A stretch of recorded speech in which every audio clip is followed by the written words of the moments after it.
journey to travel. So before I start with the first presentation, a little bit about my company, STUP Consultants.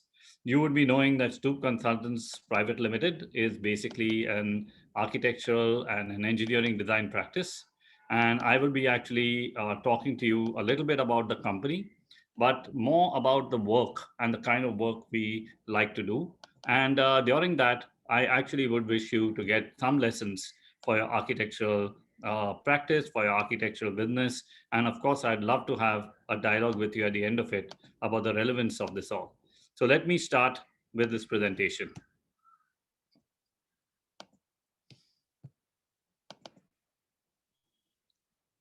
I call this presentation Dreams to Reality. And I'm going to take you on a journey from dreams to reality. And we are full of architectural dreams and we like to realize our dreams. The one great thing about architecture is that a number of the dreams that we dream of get realized. And it's very important to actually find a way to keep dreaming and to also have ways to realize these dreams. So this on May 2021, I take you on a journey. And before I start, I'd like to say something to you. There are things known and unknown. The question mark is the one that seeks the universe in between. So there are things that we know, things that we don't know. And it is the question mark, which is the one that seeks the universe in between. This is the contemplation of paradox and its revelations, multiple perspectives of knowledge and truth. We live in a world of binary opposites. I'm going to show you that nothing is black and white, nor a design program given by a teacher, nor the design program given by the client. And there are so many contradictions we live with. But in the paradox of these contradictions, you find great truth. And so there are no such thing as restrictions. Everything is almost like a guideline or a parameter with which an architect can create. What interests me is not the differences between things, it is what lies in between them. So let me take you on that journey and explain that difference to you. Long, long ago, about more than 2 decades ago, there was a project, a competition to design an urban park. At that time, nobody knew what an urban park was. It was a new word, urban and park. Urban is something that's urban. It's something, that's considered to be built, largely built. And a park is considered to be something that is unbuilt. And so if somebody tells you to build something that is built and unbuilt at the same time, then what is it you're building? The person who won this competition was the famed architect Bernard Shumey. And the reason why he won this competition was that his entry carried in it many more things than just this notion of urban and park. In fact, he looked at these opposing notions, urban and park, and instead of designing something which was in continuity, he actually said that even if this is an oxymoron, even if this is a paradox, even if these are opposing words, right, he can bring them together to make something totally new and something totally unique. So, after reading a treatise by Michel Foucault called Madness and Civilization, he actually decided to make a design in which he had a grid of cubes. You can see out here on the screen, there's a number of cubes out here. There are a number of red cubes in the screen, and it's almost like in this entire garden, in the entire park, they have sown seeds, of these red cubes, almost in a regular grid, like you sow seeds on a field. But the amazing thing is that although these are built objects that have been put on this grid, each of these constructed objects is called a folly. A folly is a pavilion where people meet. In French, the word folly means pavilion, but folly also means madness. And the critique that Michel Foucault was making was, he was saying that you think that everything that is built, form follows function. He said, no, form need not follow function.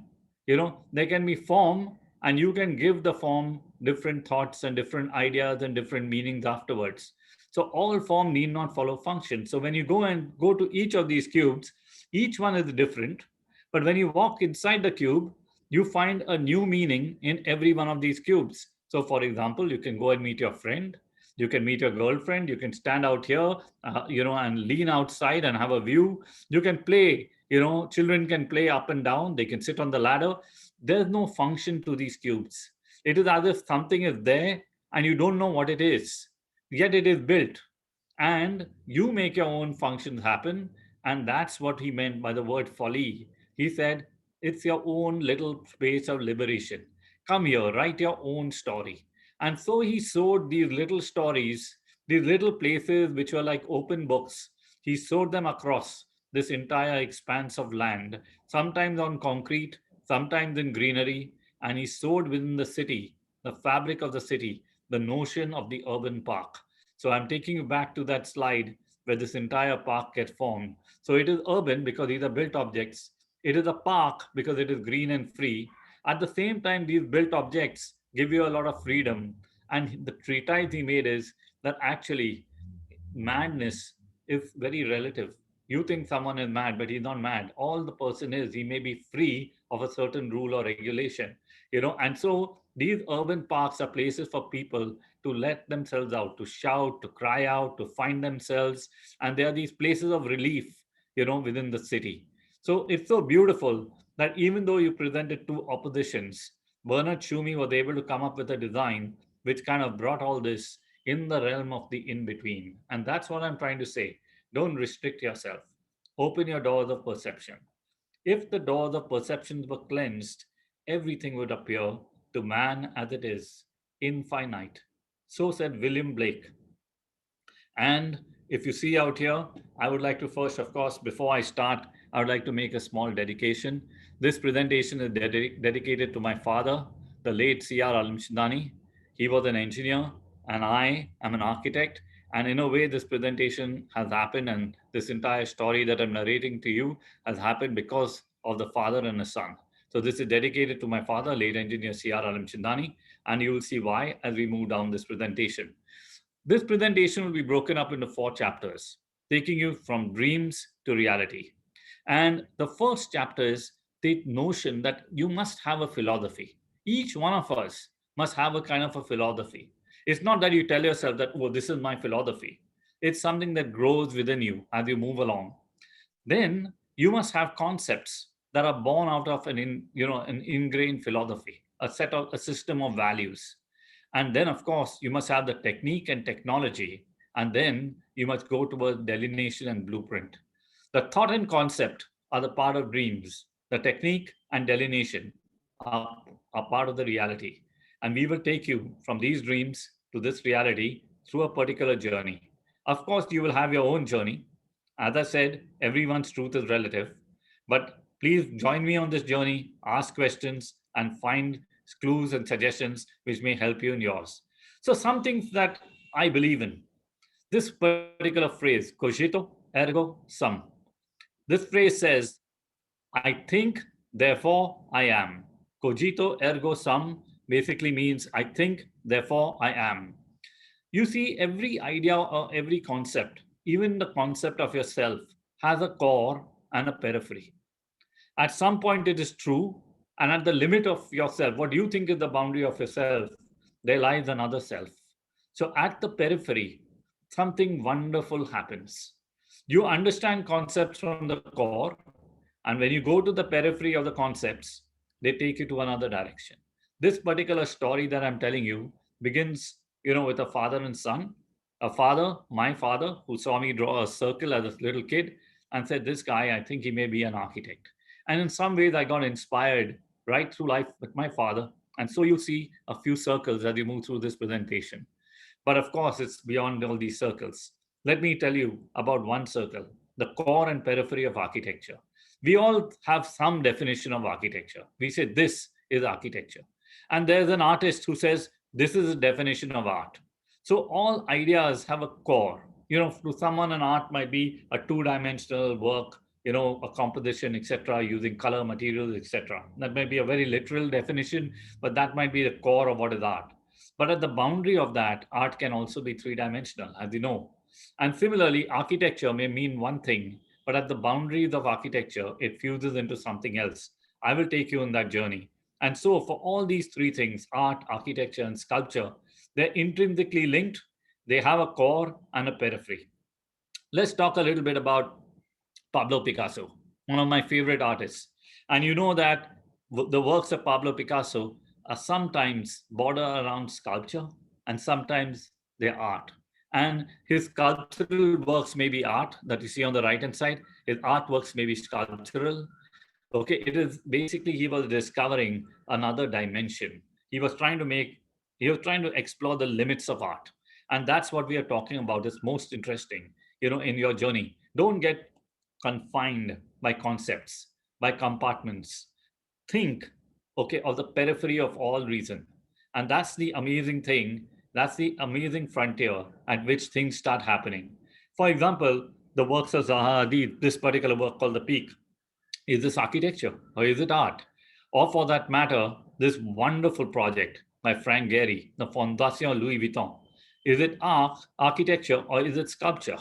And it's as you see, it's very hard to capture this kind of building in one mood or in one elevation or in one form. This building is experienced as you move around it, just like you move around the sculpture of Michelangelo's David. As you move around a building like this, the building actually takes different forms, shapes, looks different, and gives you different aspects and angles. In fact, it's unrecognizable in the different aspects that it gives you. It's difficult to draw such a building. So it is a building actually, which actually borders between art, architecture, and sculpture. And so do many things. And that's why I said everything has an art, everything has a boundary, everything has a center, it has a periphery. And all these definitions kind of overlap each other. But which, according to me, is the greatest art of all? And that is the art of thought. Thinking, the art of thought, actually encompasses all this. And what I believe is an architecture which basically emanates from holistic thinking, from holistic thought. And that's what I'm going to propose to you as we go down this presentation. That's the slightly unusual aspect that I'd like to show you during this presentation. Let me continue, please. So what you see out here is that when you start thinking holistically, everything that you study in a school of architecture, whether it's art and history, architecture, mythology, engineering and technology, or science, all these aspects come together into one integrated thought. And this integrated thinking is in a way in our DNA, because from eternal time, holistic thinking is in our DNA, particularly in the eastern part of the hemisphere. The thinking, this kind of thinking and thinking in holistics is very common. After all, aren't we the people who invented zero and invented infinity? And it is these concepts that a particular kind of mindset can invent zero and can also invent infinity, nothing and almost everything. And in between all this is practically anything. So it's fantastic as a concept. And we Indians are rooted in the deep, deep concepts of zero, etc. It's not just religion, it's science, it's a way of life from Shunya to Ananta. And it's amazing. And so this is something that's always fascinated me. And I was just thinking about this when I wrote this poem. And this poem I wrote, by the way, in my school of architecture. I said, this world is magic, and you and I, magicians, seeking patterns out of chaos, forever trying to comprehend the endless night. So I'll take you through a few projects to show you how this works and how we've kind of made it work in different projects. So here the project, we had a kind of a golden opportunity to design a satellite application center for the Department of Space. These are the people who have flown the mission to the moon and the mission to Mars. And this whole notion of zero, infinity, the idea of beginnings, that there are many beginnings to all stories. And let's start the story at the beginning of all beginnings, that's zero. And we said everything begins from nothing and emptiness, immateriality and space. At the very beginning of space and time, in the dense nothingness of that moment, two fundamental concepts emerge, zero and infinity. So if you see this concept, from the notion of the circle emanates the most profound of human thought. And we actually look at this particular project from this particular notion of the circle. So this, what you see, ladies and gentlemen, is the site. It's a site, a satellite image taken of the site. Incidentally, ISRO is famous for taking all the satellite images. They launch all the satellites in India. And if you see this particular site, it basically had a technical complex, which is located out here, and a residential complex located at this particular site. And one of the questions that we asked ourselves when we were designing it is that what kind of inspiration should this particular design have? We looked at the work of a particular architect called Bernard Cohn. He had designed the first institute for ISRO, and this is the one that you see out here to the left that was designed by Bernard Cohn for the administration building. In some ways, it was inspired by the radar because these are radars to the universe. And what Bernard Cohn had tried to do was he tried to use this while developing the plan of the building. We found this very interesting. And when we had to design the building, we said that look, instead of looking at the physical aspect of this, let us look at it in a metaphysical manner. So we would also continue this notion of the circle, but we would move the notion of the circle, okay, to a metaphysical dimension. For us, the circle was not a circular built form. It was actually an organizational pattern which had a link with the universe. So how did we do that? Inspiration, we believe, must be deep rooted. The concept of space and time should be in some way encapsulated in the moving line. And so, how did we go about it? Is that first we started reflecting. Of course, we first reflected on the program, we reflected on the site, etc. And then I had this idea. I said, look, we are not going to design a campus. So, your school, it may tell you, listen, design a campus. Then it'll tell you to study and benchmark campuses. And so that's what we do in practice as well. But what I thought was that perhaps we should look at this whole idea of campus again. Let's question campus itself. Is it really that the client wants a campus? Actually, he just wants a place where he wants students to learn. The campus is something that is really spread out. It occupies the whole site, etc., in conventional terms. But Ahmedabad, where this was located, is a very hot, dry place, and it rains a lot when it does rain. So why would a student want to explore one corner of the site to another when he could have short walking distances? So the question was, should we paint the whole blank canvas, or should we just add color where it's needed? Is there another way to design a campus? So instead of touching the whole site and spraying the building across the site as shown here, we actually just decided to make a small condensed building in this much of the site and leave the rest of the site as a forest. And that building emanated from both mythology and science. It emanated from diagrams that connected to the universe mythologically, okay, in terms of diagrams that are spiritual diagrams, but at the same time, they were scientifically true. So what did we do actually? We actually looked at this entire site in terms of a very compact plan of just 3 acres on a site of 42 acres. We left the rest of the site as a wild forest of trees. And we used the mandala as a concept to generate the design, and we developed the entire design from the grid of the mandala. What we did is, what you see out here is a view of the training center, and what you see out here is a kind of a circle. The circle is a very interesting form. It represents the bindu, it represents the cosmos, it represents so many architectural elements. And you actually, when you look at it in terms of its significance, the wonderful aspect of the circle is it's almost like a Lakshman Rekha between order and the chaos. And the trees outside represented chaos. The, the grid inside, the structured grid inside, was actually representing science. And the circle is a perfect construct. It doesn't exist in nature. It is a scientific construct. And so we drew it as a circle, which actually encompassed the whole site and all the buildings in the site. So in normal terms, these buildings would have actually spread across the site, etc. Here we compacted them. We created shaded walkways, quick walking distances between one place to another, and the entire building got the feeling that it was one homogeneous campus, or rather heterogeneous campus, okay, made out of different parts. You can see out here how it expanded in the future.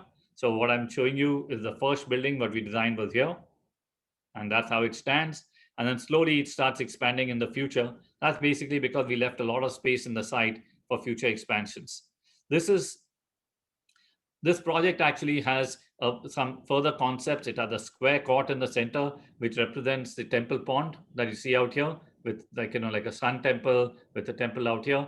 We actually made a pyramid structure in the central court. It had the circle outside. It had the symbol of fire, the triangle, and of course the crescent, and of course the notion of bindu, or the sky, which is located at this bindu, or ether, which is located at the center, the axis of infinity. So this is the center where we had this kind of the pyramid or the library, which are located right in the center. It reflected in the water, creating a kind of an axis mundi, going up to the north. And these are the perspective views of the project. Why we wanted to show this project to you is that basically it takes you through that journey from the circle to science to technology and actually science and mathematics, and from zero to infinite, bringing the entire theme that we were talking about, the notion of thought, into one complex together. So I'm now going to take you through another series of images and ideas. The idea is that I mentioned that it's important to have a philosophy. At the same time, it's most important to have buildings that have very, very strong concepts and have stories to tell. These concepts that you do in school and college are important. Now, let me tell you something, another small poem for you. Tell me, sensitive as you are to the effects of architecture, have you not observed, walking through the city and amongst the buildings which populate it, how some are mute, some talk, while others, which are rarer, truly sing? Paul Valery. And what better building to describe than the Sydney Opera House? So let's go to the second chapter of dreams, the idea of concepts, the importance of concepts and narratives. We can have a philosophy, but the philosophy has to translate into concepts and narratives. And narratives of meaning are very, very important. Narrative imagining, the story, is a fundamental instrument of thought. And it's very important to build these stories in your buildings and your works. So let's go to the next level, to the next project, and where we're taking this notion to another dimension. What we've done is we've now translated this to a third dimension. This is a building actually for the National Institute of Fashion Technology in Bangalore. Being fashion, it had to have a flow, although it was built out of brick and concrete.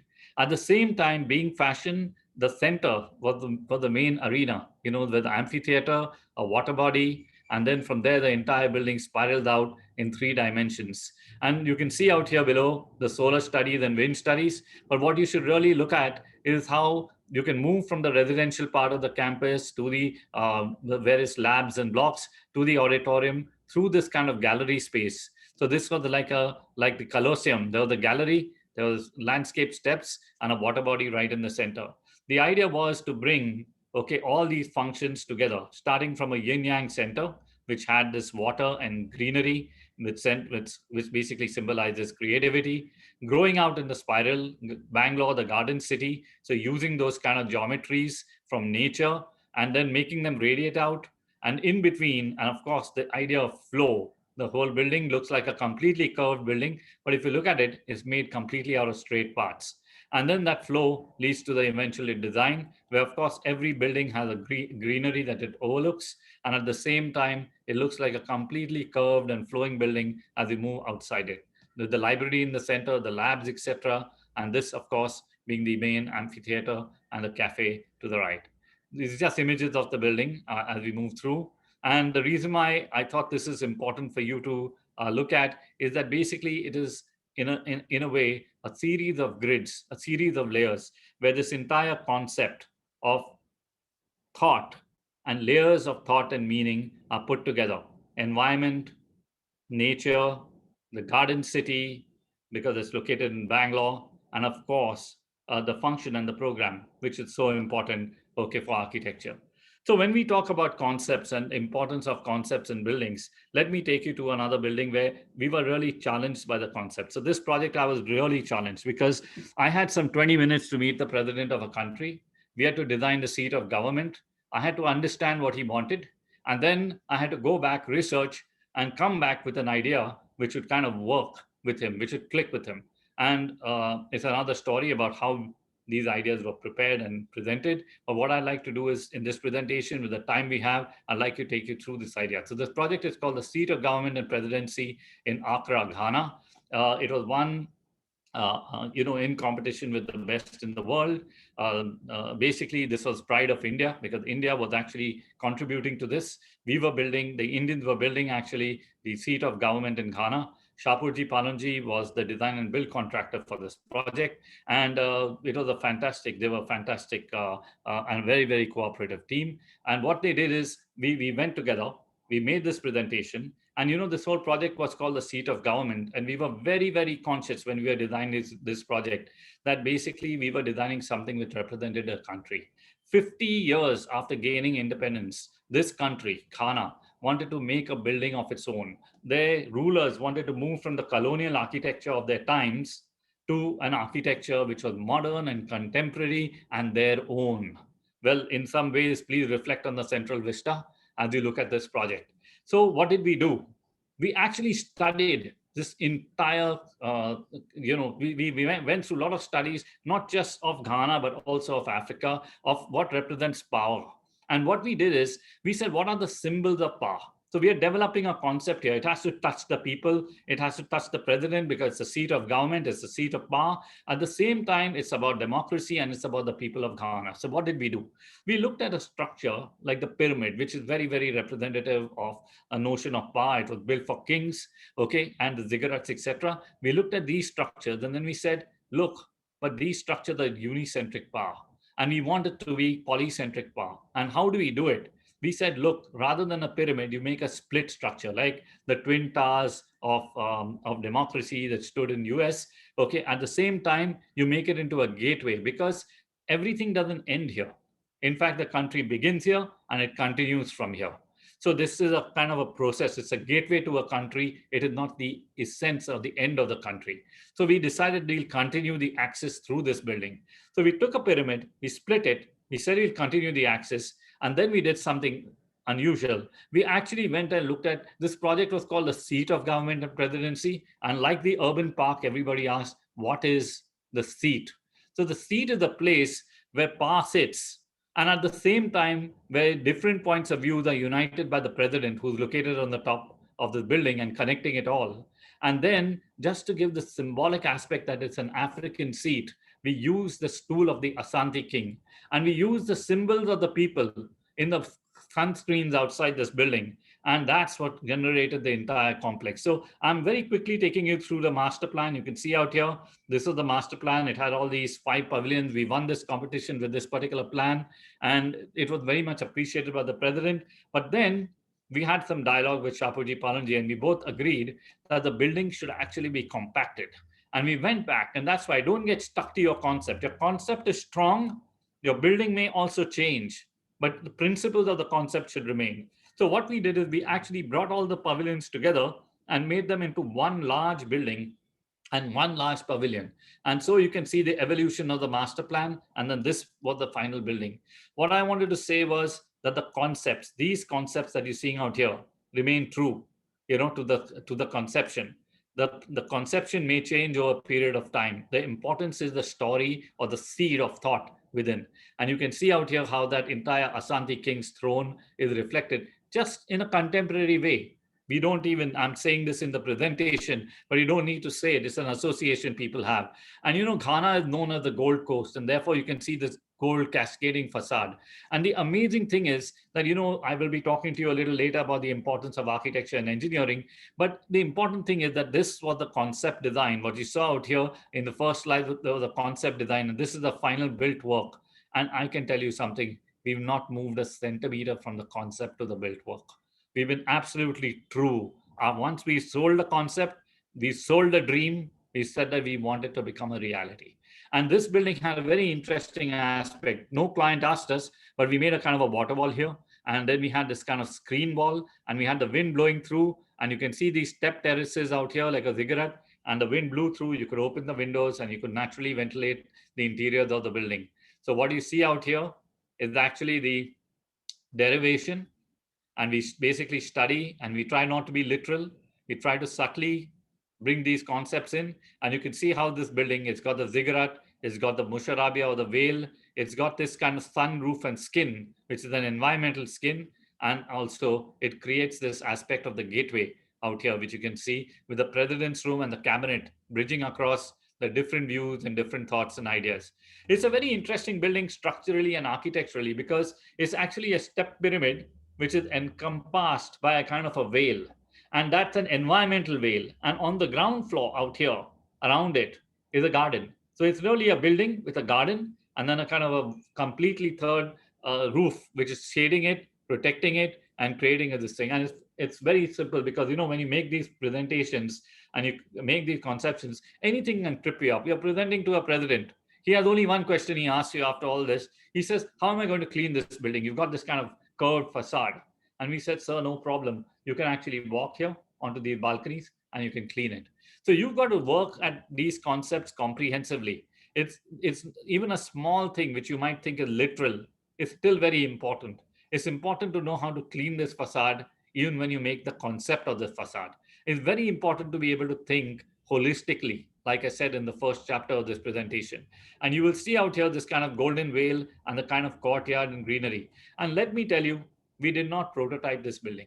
We didn't see what are the different types of presidential palaces there are, and therefore we want one like this. No, we actually looked at, we tried to keep everything else aside. We looked at a common man's house, which had this kind of jali wall. That's how they got their ventilation. This is how the facade of a common man's house was. Okay, and we looked at the colors and patterns of these people and tried to make an architecture which was truly theirs. And we use these patterns and this language everywhere. So the concept actually is like the DNA of the project. It's a fractal. In a small screen, in a small part of the entire design, you should be able to see that design and it should be able to scale up and become the whole architecture. So what you're seeing out here, okay, is the courtyard inside the building. Imagine a monumental building like this, but when you walk inside, you'll be seeing courtyards and greenery like this. It's the sense of surprise, the sense that there's local art, local culture on the, on the various facades of the building, and yet it's an environmental building. We had an opportunity not only to design this building with its courts that you see out here, but also to design the president's residence. And that we thought should also be a building of some interest. And so we present that to you out here. It's an unusual building. And what's really unusual, and I'm going to concentrate on one feature of it, is the central dome, of this building. And, the president actually wanted a dome. And we said, what kind of a dome? What kind of language will be your language? And so we wanted something that was African.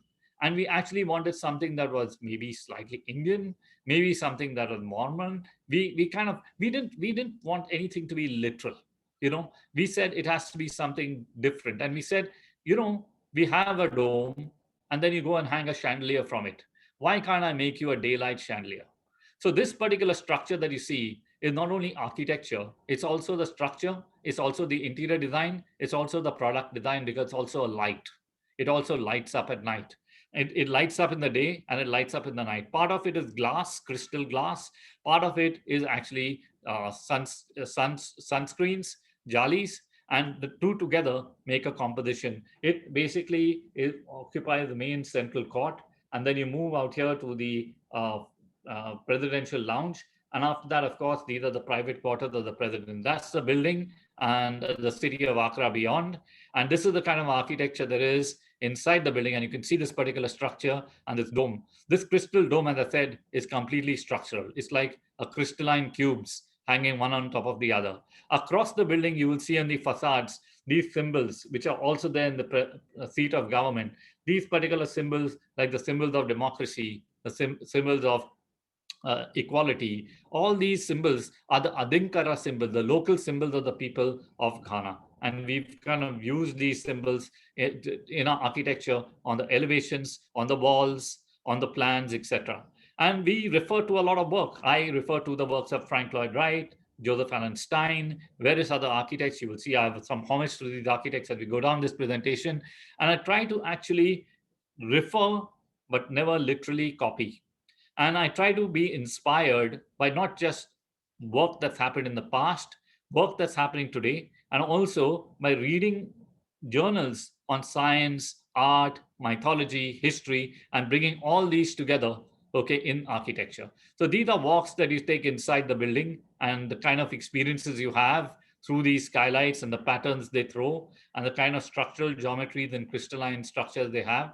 And this notion, this idea is not just in one place. It is carried through. It becomes actually a part of the DNA of the building itself. So this is the particular project for the President's Villa, and this is the entire concept. And we've used these tribal symbols on the facade of the building. We've used them on the flooring, and we've used them on the ceiling. We made light features out of them, and we brought everything together. And the unusual thing about the group that I'm talking about, which is, myself and the STUP Consultants and STUP Design Forum, is that we don't seek awards. In fact, we hardly ever go for architectural awards, but we do take pride when the country actually prints our building on its currency note. So that's been for us, that's the one award that I'd like to take to my grave, okay, that actually whatever we designed, right, came in the currency note of a country. And we are proud that it's an Indian team that has actually done that. So I've talked about concepts, and different kinds of concepts. But concepts need not be taken out of literal ideas or even this range of ideas. What if an idea is a completely an idea which is coming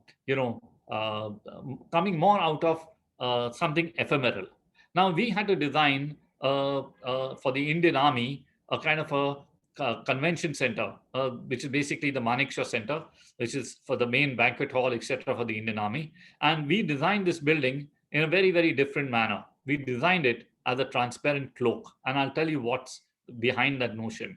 You see, the Indian Army wanted a building which gave a completely new look to the Indian Army, a completely new branding to the Indian Army. They wanted some transparency, and they also wanted, okay, this idea of it being strong. And so we wrote down all these thoughts. We sat down and said, strength, power, transparency, stately, majestic, dignity, protection, shield.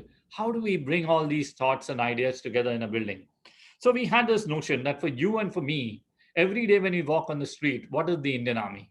We don't see the Indian Army anywhere, but we go about our daily lives, and yet we are protected by this sheltering sky. This, something around us is invisible, but it's always there to help us.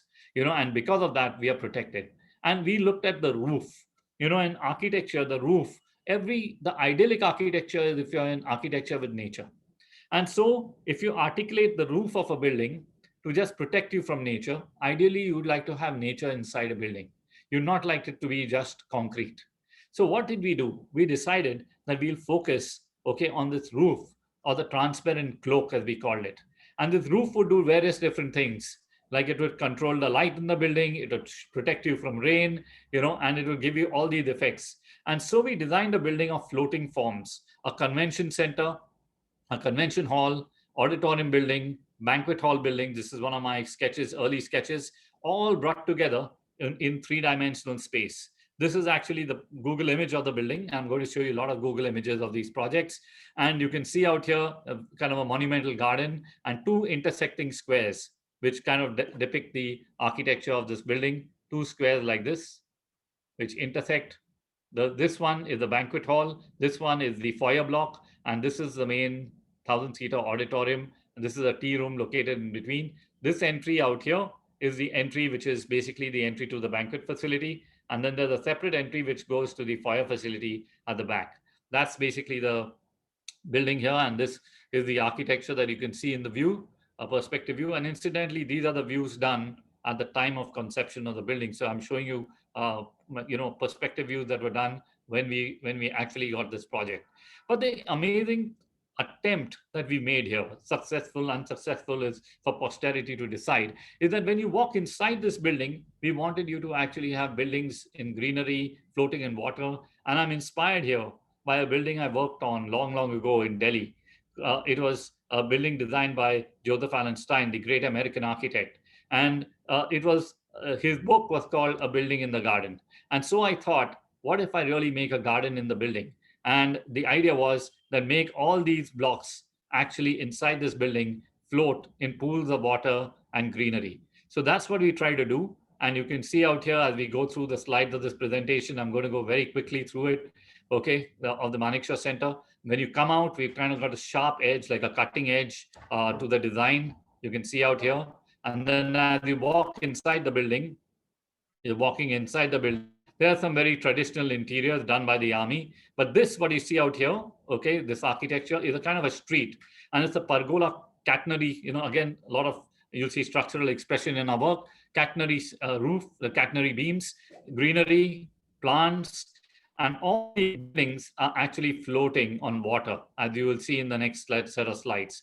And goldfish moving around. So it's basically natural cooling, natural ventilation.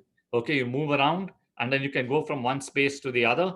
And you got this kind of floating sensation. At the same time, the idea of strength and power, okay, is depicted. There's a balance between this notion of transparency, strength, and power.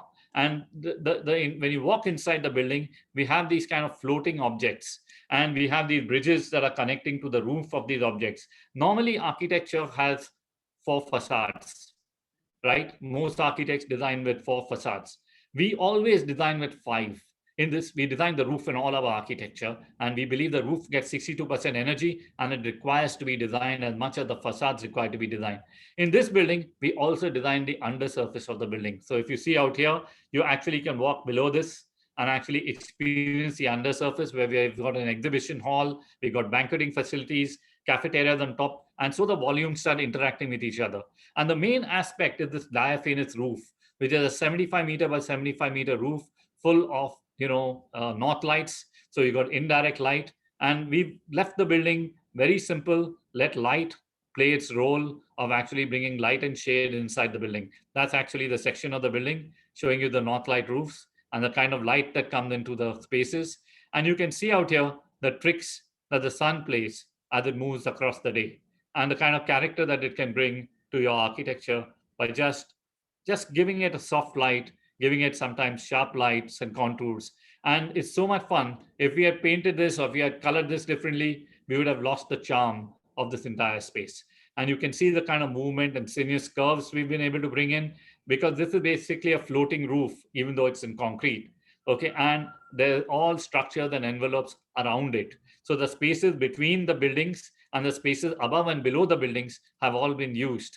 And at the same time, it's an environmentally conscious building. And one must say one thing: concepts must be taken in through the details.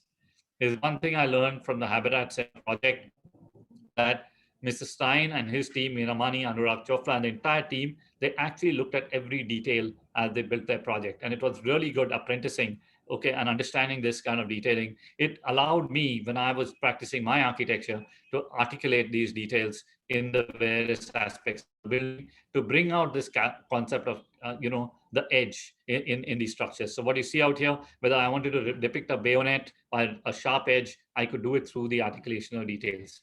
A small phrase: the sun does not realize how wonderful it is until after a room is made. So said Louis Kahn. And with that, I'd like to come to a very important aspect of my philosophy. I leave this thought with you, ladies and gentlemen. To me, architecture has 5 dimensions. We all know about 4: length, breadth, height, and time. But I want to introduce one more dimension to you. It is in the dimension of the question mark. The 5th dimension of architecture is meaning. And I would like all architecture that I do to have this 5th dimension, the dimension of meaning. And I would like you to think about it as we move through these presentations as to how architecture may have meaning, and the dimension of meaning, how important it is to architectural work. So I'm going to move to the 3rd part of this presentation. And I would like you all, in the meanwhile, while there are small breaks, while I change slides, to jot down any questions you may have, which we can deal with at the end of this presentation. So this particular aspect, I'm going to deal with the first 2 chapters that talked about philosophy, of dreaming through philosophy, and dreaming, okay, through concepts and storytelling, buildings that tell stories of how they were built and who they were built for. Now, I'm going to talk a little bit about reality. And before I talk about reality, I'd like to talk to you about a notion of holistic and integrated working. So let me tell you, the story that I'm going to talk to you about is, we've talked about the technology of meaning. Now we will talk about meaningful technology. Because as we take dreams to reality, we've also got to work out how to articulate these dreams. And since I'm talking about circles, I'd like to start with a circle again: the legend of the master builder, Leonardo da Vinci, and the Vitruvian Man. We all know that in the time of the Renaissance, the architect or the engineer or the artist, these great men were considered to be masters of all works. They were considered to be people who looked at the complete dimension of things. So, what happened to all this thinking? What happened to this kind of way of working? After that, okay, there was a splinter in our profession. Today, there are different specializations, and there is in some way the question mark in a student. Various students who come to work with me and architects who come to work with me, departments sometimes. An architect thinks about architecture, the structural engineer about structural engineering, but there were masters, and there are people, architects, who actually think holistically even today. And it's important to think holistically. But so let me take you on a little journey, and perhaps this is a journey that will have some resonance with you. This is something that I was thinking about in my school of architecture. And so I was fascinated by the concept of the master builder. And one of the master builders that I was fascinated by was Imhotep. He was a magician. He was the great designer of pyramids. These pyramids, they were observatories. They were ways of looking at the universe. They were also places where you could preserve life. It was meant to actually preserve life. So if you put a knife inside a pyramid, they say it remains sharp for all time. So, and they were also places to bury the dead. So there were spiritual structures, there were observatories, there were so many things. It's almost a mystery. And of course, how they were constructed is a mystery, and is one of the wonders of the world. Well, Imhotep was supposed to be half shaman, half architect, half engineer, half priest, and he's a mythical character and also a historical character. We also in India have people who are master builders, and they are called the Sompuras. They build the temples. They do it through guilds, and they are able to actually, the Stapati is able to be the chief architect or the master builder, and he's able to conceive a temple, okay, in from a diagram.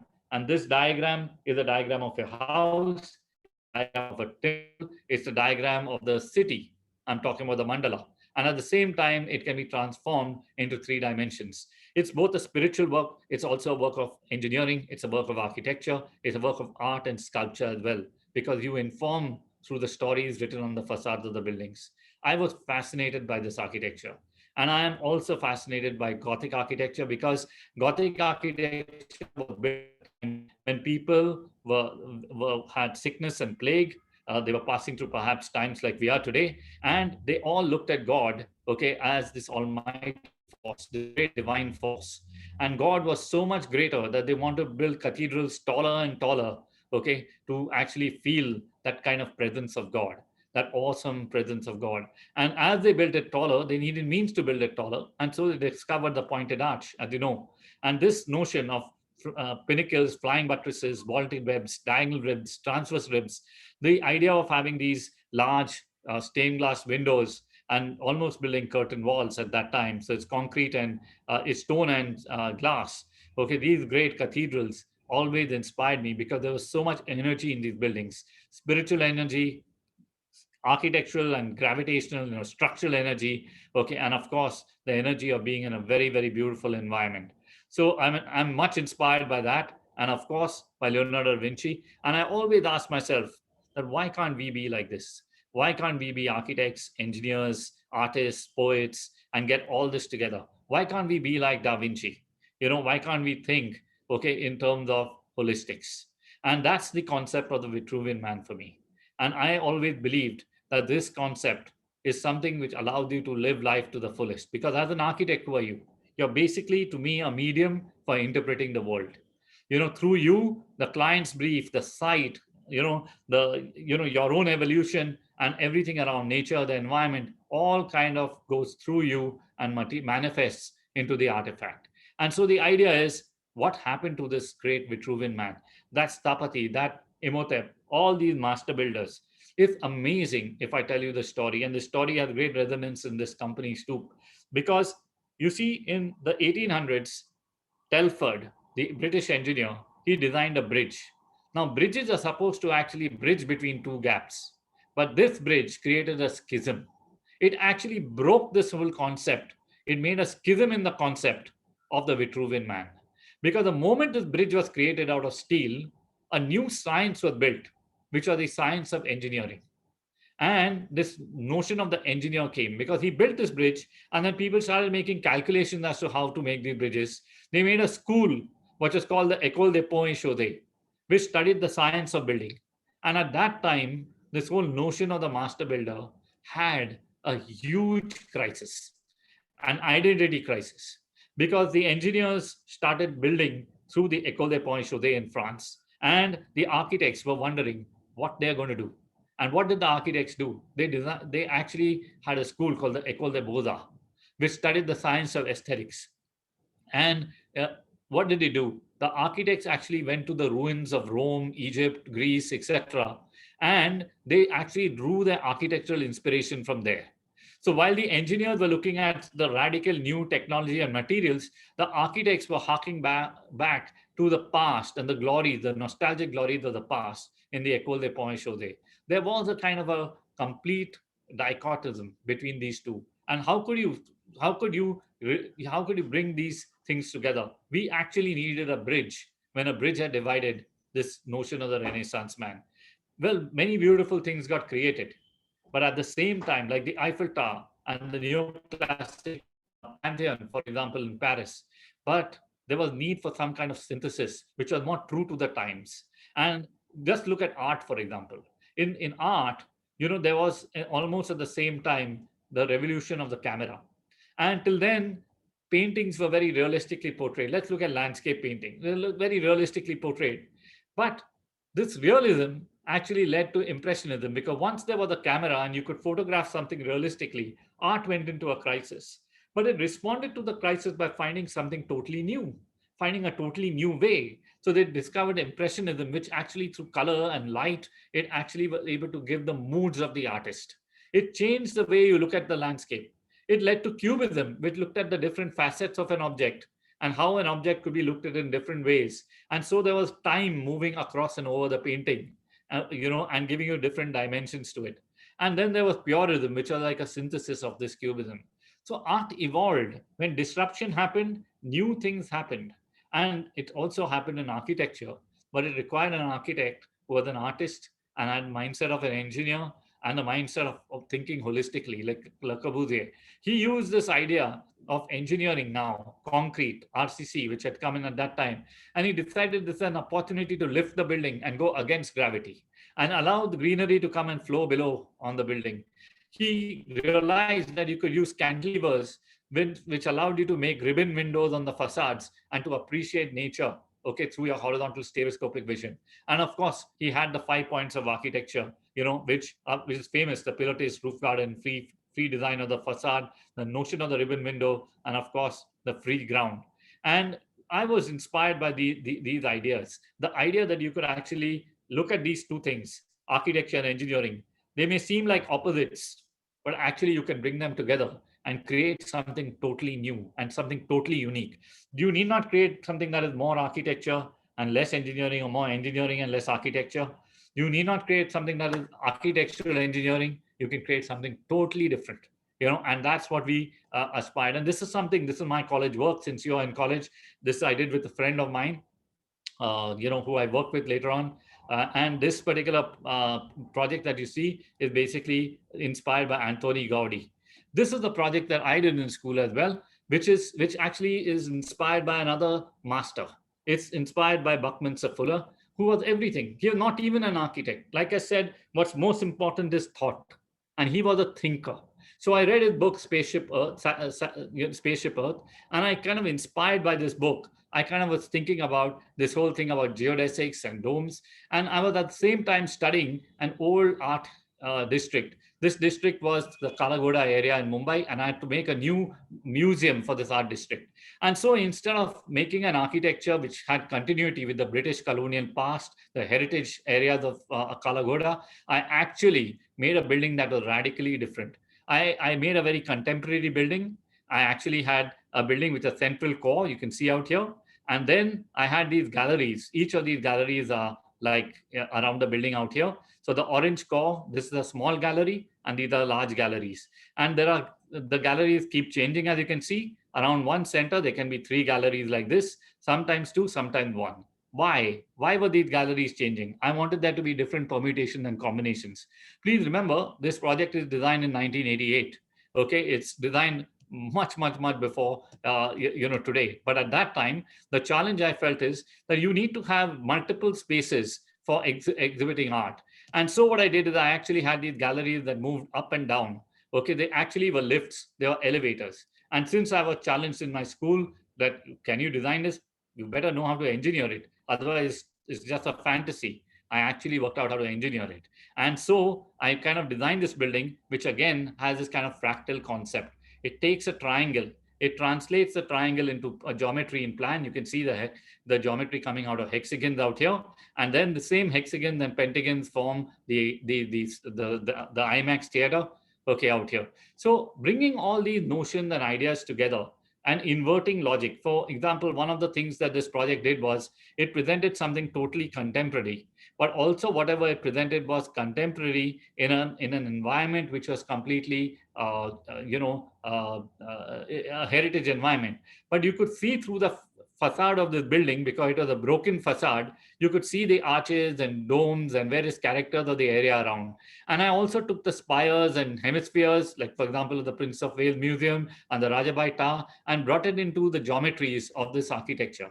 However, it was structurally true, and these forms had a resonance, but they were not a mimicry of any of the forms around. And that's the kind of architecture that interested me out here, that I questioned the brief. I said, if I have to design a museum, it need not be something in continuity. It can be contemporary. And at the same time, it can be broken up and fragmented so that it can show in every frame the building behind it. So that's one of the aspects. I had this great opportunity to work with Joseph Allen Stein. He was a great architect, and I think one of the seminal influences in my career. I worked on this building called the India Habitat Center, and the greatness about Stein was that he was an architect who was a great craftsman, had a wonderful sense of scale, and he had a beautiful language of experimentation and building. Now, if you see out here, this is some of the factories that he designed, and I was inspired by these projects. I was fortunate that there was a book being written on him at the same time, and so I could sit down and study in the library the different works that he had done. And the reason why I'm showing you this is that this is all architecture, this is all engineering, and at the same time, this is all about craftsmanship and about delivering your dreams, with an exactitude. And again, in the concept of this and in every detail of this, there's minute thinking. There's so much articulation of thought. And I must tell you, this is a small project I did with Mr. Stein. I mean, it was a project I worked on. It was not a part of the office work, but it was to make a factory-made factory. So Mr. Stein was very worried that after all these years that he practiced, he felt that the quality of architecture was declining. The construction was declining, not the architecture. The quality of construction was declining, and he wanted a new factory-made factory. And so we sat down and worked after office hours. We had a little team of 2 juniors working with me, and we kind of developed this factory-made factory project. And this influenced me a lot because this idea of the hyperbolic paraboloid, which is the most minimal material for the maximum span and easiest to construct across these large spans. This kind of form finding was very, very important to me. And I'm going to show you a project of mine later in which I've used this hyperbolic paraboloid form and the notion of these hyperbolic paraboloids. So this is a project that we've done in Agades. This is an airport actually out here. This is on an island, and the runway actually extends onto the sea. The apron also comes onto the sea, and this is one of the terminals where there's an aircraft terminal and a ferry terminal, attached to it. And this whole design concept was built around the concept of a stingray. So as I said, there are narratives and stories, but the idea of this stingray was not that we wanted to mimic a form. We just wanted this kind of aerodynamic shape, okay, to this building. And so we made this shape, which is basically, as you can see, an aerodynamic shape. This is how an aircraft lands here. And when you come into this form, because of the hyperbolic paraboloid, I just needed to make 4 columns. And the rest of the form was completely open. As you can see, when you come into this form, you'll be able to see all 4 corners are open. There's not a single column inside this building. There are just 4 columns at the 4 edges.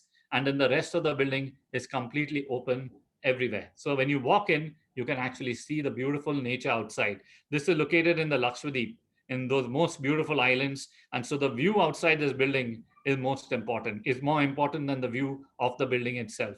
And so the notion of hyperbolic paraboloids and the form finding using minimum material for maximum dimension, this is something that I learned from Mr. Stein, and I've used it in my projects. This is for Department of Space. I designed houseboats with this form, and then I took it forward. It's a bridge that we are constructing now, and it's basically a bridge which has got these kind of forms right across. It's called the Bridge of Kites, and we've designed all these kites in these forms to give this. And right now, a butterfly bridge that we are doing now in Pune, which I have designed, having the hyperbolic paraboloid not only in its for the entrance structure, but it's also defining the cable net, which is holding the entire bridge together. So it's a three-dimensional structure, cable net structure. And this is an airport in Kushinagar, which also uses this form with photovoltaics on top. So this is what you can see out here. So the same forms can be used in many different ways. But what we like these forms to have is that we like them to have a kind of a soul. So what you see out here is architecture I really love. Is, the British Museum by Sir Norman Foster. But the architecture that truly inspires me is the Pyramid at the Louvre. And I'll tell you why. You've seen my fascination with pyramids, but what I want to tell you about the Louvre Pyramid is that it is one of the most fantastic structures, not just in terms of its architecture and even its technology. It's one of the most fantastic structures spiritually and conceptually. Because the Louvre Museum, for example, is an ancient museum which has grown over a period of time progressively, and every king came and built in almost the same language. So what happened was that if you have a museum which has grown over 500 years or 600 years in a different, in a similar kind of a language, bang, you come into the 20th century, and here comes the French president who says, now it's democracy time, and I want to build a great work, and I want to build a new entrance to the Louvre, and I want to build a new set of museums and galleries. And he has an international competition, and a Chinese American architect comes and he says, I'm going to build a pyramid here. Now you imagine, in an ancient piece of architecture, you build a modern pyramid. A lot of questions were asked that, look, why a pyramid? It's Egyptian. Why would you build it in France out here? And another question was asked, why a glass pyramid? Isn't it everything that a pyramid is not? A pyramid is supposed to be strong, solid, made out of stone, etc. But it's just the inversion of all these thoughts. The wonderful thing about this is that this particular structure is located at the center of the museum entrance. From here begins an axis called the axis of infinity, the Champs-Élysées. It starts from here, and it goes right across the city of Paris. It's the main boulevard of Paris, and it starts at this particular pyramid. Why not put the most ancient of structures in its most modern form as the structure for the entrance of this pyramid? Why not position this glass entrance at the entrance of this ancient building, where it's transparent, it's historical, it's something new, and yet it is something that is kind of there as an object in that courtyard and not the courtyard itself. That's the beauty of this particular structure. In fact, what Pei did was that he actually designed this pyramid, and he kept an inverted pyramid inside. And actually, what we thought is that this pyramid, the inverted pyramid inside this, is almost the entire symbol of what he was trying to do. He inverted the whole idea of continuity in design of a museum. He's inverted the whole idea of a pyramid being just a solid structure by bringing in this kind of glass pyramid and using it to bring light into the whole structure. It's a different way of looking at an object. Isn't it a wonderful thing that when you look at the world around you, you can look at it in so many different dimensions and so many different ways? For example, there was a project that we had designed, and I would talk to you about it at some other occasion, where actually the whole building was a pyramid. And what we did is we split a part of the pyramid and took it apart like this and made that the building. Now, as we moved around this object, what happened was, as we moved around the circle, this building almost seemed like it was going into this building and becoming one whole integrated building. It was just a way, through the perception of the eye. This is the picture of that building out here. And it was in Hyderabad. Unfortunately, you won't find this building here anymore. And at some other point, I will show you this project when I get an opportunity. And you'll see this idea of different ways of looking at things, like something like the pyramid in our work, in the different works that we've shown you and I've taken you through. So when we look at architecture, when we look at engineering, when we look at technology, right, we look at it in different ways. As I said, for me, meaning is very important. And so when two of my favorite buildings, again, Lloyd's Bank by Richard Rogers, and then Renzo Piano and Richard Rogers, Pompidou Center. And between these two, I'm very clear that the Pompidou Center is a favorite of mine. The reason is that the Pompidou Center was designed, with great thought and great philosophy behind it. The entire area around the Pompidou Center, the old Marais Quarter, making a new museum of art in this area, the architect decided to build something totally radical and new. It was not beautiful, need not be considered beautiful. It was considered to be radical, new, and actually had a sense and a logic behind it. You see, what was done was that the entire frame of the museum, the entire structure of the museum was exposed on the facade. And so the structural system, the lifts, elevators, services were all exposed, and the floor plates were left completely free so that you could have flexible space for art. So museum is meant for art. So why not use the space inside flexible for art, and the structure outside, why not expose it and actually show the structure also as a work of art?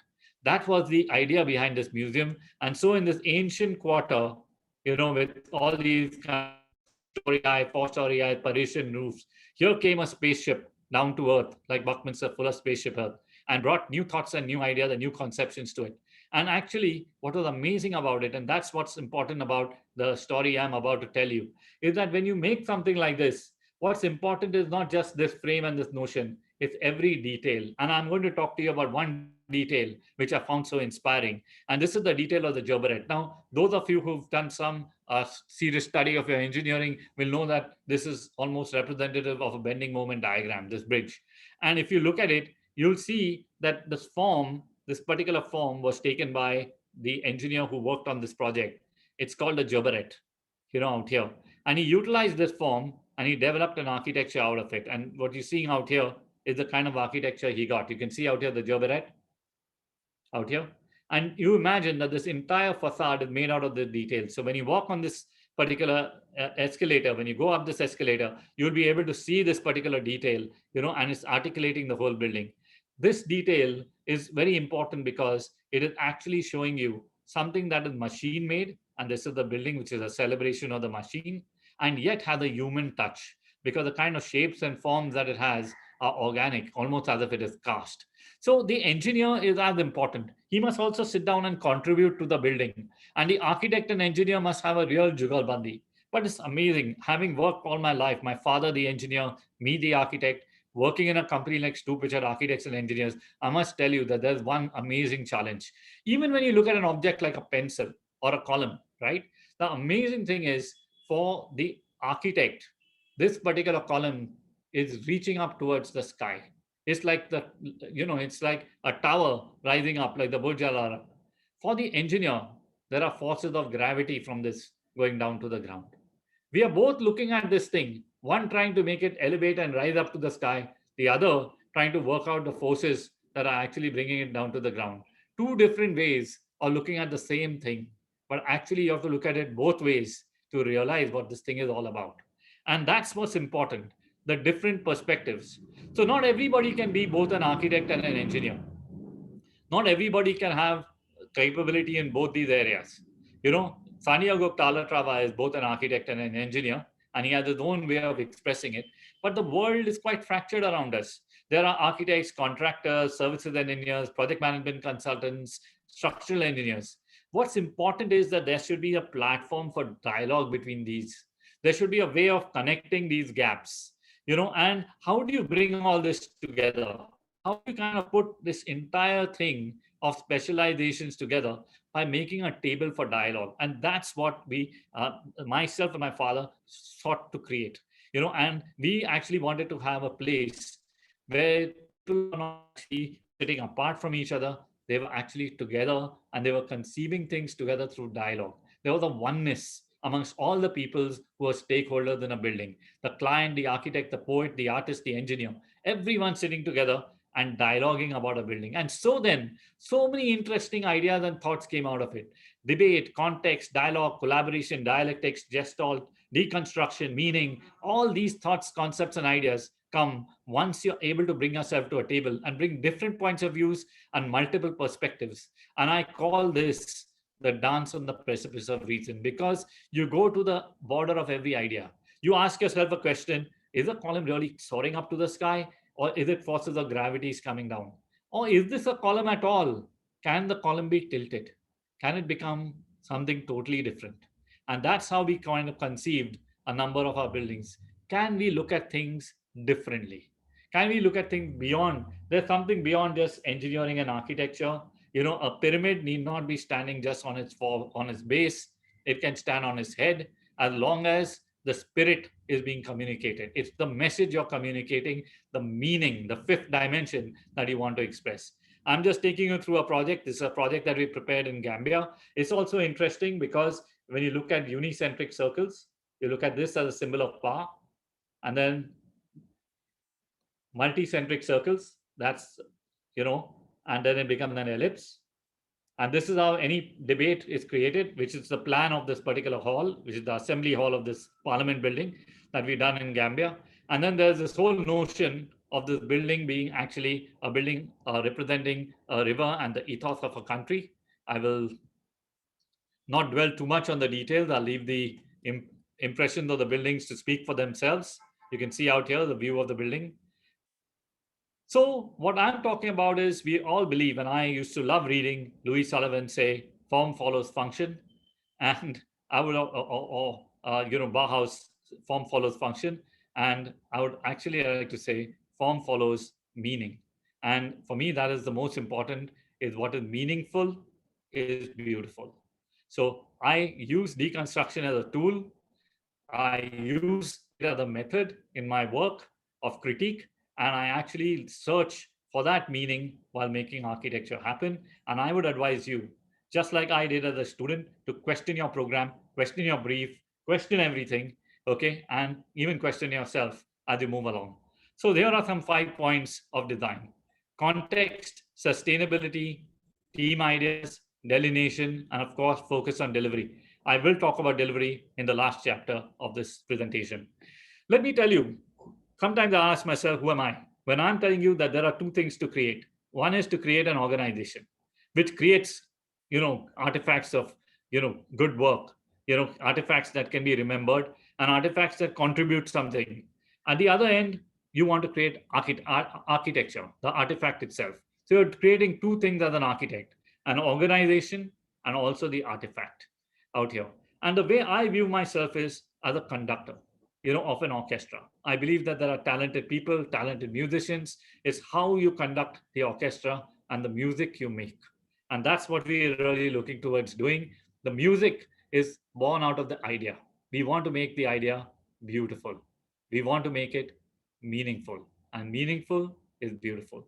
That's the concept of the STUP Design Forum. I will not go through too many slides because you would be able to look it up in the internet about the firm and the company. I would like to now talk to you a little more about this notion of technology and technique and how it kind of reflects in the architecture we create. And please be ready with questions. I'm going to show you a number of projects. I'm going to ask you a number of questions. Can the architectural practice become a platform for a team of technologists to engage in dialogue toward the creation of the architectural artifact? This is a project that we've done actually in Chennai. And we asked this is a building designed for speed. So here's the client who told us that in just about 9 months, he wanted us to create a building, 15,000 square meters in area, fully fitted out. And we had to take it from concept to completion in just 9 months. So we took about 7 days for the concept, and it was inspired by the coconut palm because there's nothing else around the site. And you can see the building here and the coconut palm around. The whole site was a barren site in Chennai, near Mamallapuram. And you actually had these, coconut palms in the horizon and just barren land around. So looking for an inspiration, we looked at this coconut palm, and there's the reason why. This site was a very unusual site. The site itself was the soil bearing capacity was very, very low. So we needed to have driven piles, and we had to make this project very, very quickly. So we had to have a minimum number of columns, and we had to minimize the number of piles, get out of the ground really fast. And this was known during the concept stage, and the advantage of having everyone working together so that the ideas can be completely crystallized within those 7 days that we took to make the concept. What we did is we made the building, at the same time we studied IT buildings. Just because the project had to be done fast, it didn't mean it didn't have to have something new to contribute. So what we did is we actually said that IT buildings are required to be have very deep floor plates, because that's why they get flexibility for different types of users. They get efficiency also. But what happens with the deep floor plates is that you don't have enough light and ventilation. So how do you get light and ventilation? We said we'll introduce the concept of light wells. So we introduce a concept of light wells in the building. What you can see out here is an idea of light wells. You can see the light wells out here in the building. And we had these light wells, which are almost like coconut trees. So what you can see out here, this is a light well actually, which we have exposed on the front facade. It's the skeleton of the building inside with cantilever structures around, and that's what created each grid of the structure in this. And inside the light well, we had this kind of greenery and this kind of openness out here. Now, we had to design a building quickly, a design for speed. We wanted it to be a very efficient building, give you almost 95% efficiency in terms of carpet to built up area. We wanted the building to have light inside and ventilation inside also. So it's almost like a menu list, what all you want, and don't allow the time or any other restriction. Have strategy for the time and have an ambition for the design as well. We also wanted it to be a kind of an environmentally conscious building. So we wanted stack ventilation, indirect light, and this is the building. This is actually just when it is completed construction. So we managed to finish this building reasonably on time. The only thing that we were having a delay with was the grass on the embankments of the building. So this grass came much later, and you can see the grass now, okay, where they came and put the grass later. The building had a very unique structure and a unique architecture, as you can see, but it was all coming out of reason. This particular roof that you see is actually structurally correct. We have used the structure of the leaf, the fronds of the coconut tree as a structural system. And we've developed it. You can see out here the floor plate. This is all the circulation area. All this is usable area around. And what you see, so therefore the efficiency. This is naturally lit and ventilated, so no need of air conditioning or anything of this area. These areas have got stack ventilation with stack ventilation courtyards out here, and these courts are also bringing in the light wells actually. They're bringing light also into the building and dispersing the light. They also form the columns of the building and also the stem of the coconut tree, the trunk of the coconut tree. So we get large continuous floor plates, high visibility, modularity, indirect light, cross ventilation. See the section of the building? We almost got 70 feet spans free of any columns. And we got light and ventilation at the end of the spans. You don't feel that there is a column anywhere. You can see out here the architecture of the building, how the building kind of rises up, the foundation, because it's had to be designed for speed. And as you finish the lower floor, you start doing the interiors. You build the roof separately and then lift it and put it in place. And so the entire strategy of construction that the roof is built, is lifted, put in place, fabric structures are put, cafeteria comes up last. In the meanwhile, you start completing the entire building. The sequence of construction and the architecture all coming together in one concept. And remember, the concept done in 7 days, 21 days later, the project is tendered out, and then it is designed, built, completed with interiors and delivered. And this is the sections through the courtyards. And we love details. And, we love the quality of light. And, for example, we love Calatrava, but we find very difficult to build like Calatrava in India because of the kind of casting that he does. So we have, whatever we build, we have to build it out of, modular pieces and prefabricated pieces. So what you see out here is the kind of experience you have on the roof of the building due to the diaphanous membrane structures that we know and the translucence and the kind of details we've tried to achieve at the various junctions and corners of the building, okay, to give, after all, it is the details that make the character of the building. It's the small staircases and it's the the small walkways. And the whole idea was that we wanted this entire area to be naturally ventilated in Chennai, which is hot, humid. So we wanted a lot of cross ventilation, and all these spaces work. We don't need any air conditioners, and these spaces actually work. In fact, the terrace was a huge success. It was such a huge success that we needed to actually use windbreakers at the side because we got a kind of a wind funnel on the cafeteria and the dishes were being blown off. So we had to actually make louvers at the side because this was such a successful space in terms of utility. People said that you can't use the terrace in a building in Chennai, but by actually having good cross ventilation, you can actually use it well. So here's a small quote for you. And this is from another of my favorites, Charles Eames. Details are not the details. They actually make the design. They make the design. So I wanted to show this project to you. I'll show you another building, which is also done in the same language of an IT park, again done in 16 months. And this is a building for Airtel, which is actually located in Chandigarh. And you remember my regard for the works of Corbusier and Chandigarh, to build there and to build something so quickly and so fast. We actually had a totally different discourse in this building. We wanted to build a building which was monumental and at the same time environmentally true. At the same time, we wanted this building to have within it a street. So we wanted to build a building in which a garden formed the spine of the building. So when you go inside this building, it's greenery, water bodies, and at the same time, the entire building is in a north-south orientation. Each of these blocks is in a north-south orientation out here. And what we've done is we've got a particular kind of architecture that we've come up with, which I'll show you in the next few slides. So you can see the blocks to the right hand side, how they form. It's a kind of E pattern that the building is made in. And this is how the building looks in third dimension. We've given it this kind of angle on the eastern side. Actually, it reduces the solar incidence and it creates a kind of a drama for this building. It's a small building, but we managed to create an imposing building, even though the building is just ground and 2 stories tall. And by making it monolithic, by making it repetitive, we managed to get that sense of scale. So although we create a sense of scale and awe, and of course, this is inside the building, the main atrium, okay, at the same time, this is the western facade, which is basically got a lot of, and at the same time, the heart of the building is the street. So when you go inside the building, you're kind of flowing through a river of greenery and water bodies, okay, so that you can get the ambience of the building is actually the space between these buildings. And so it's these spaces that are crucial.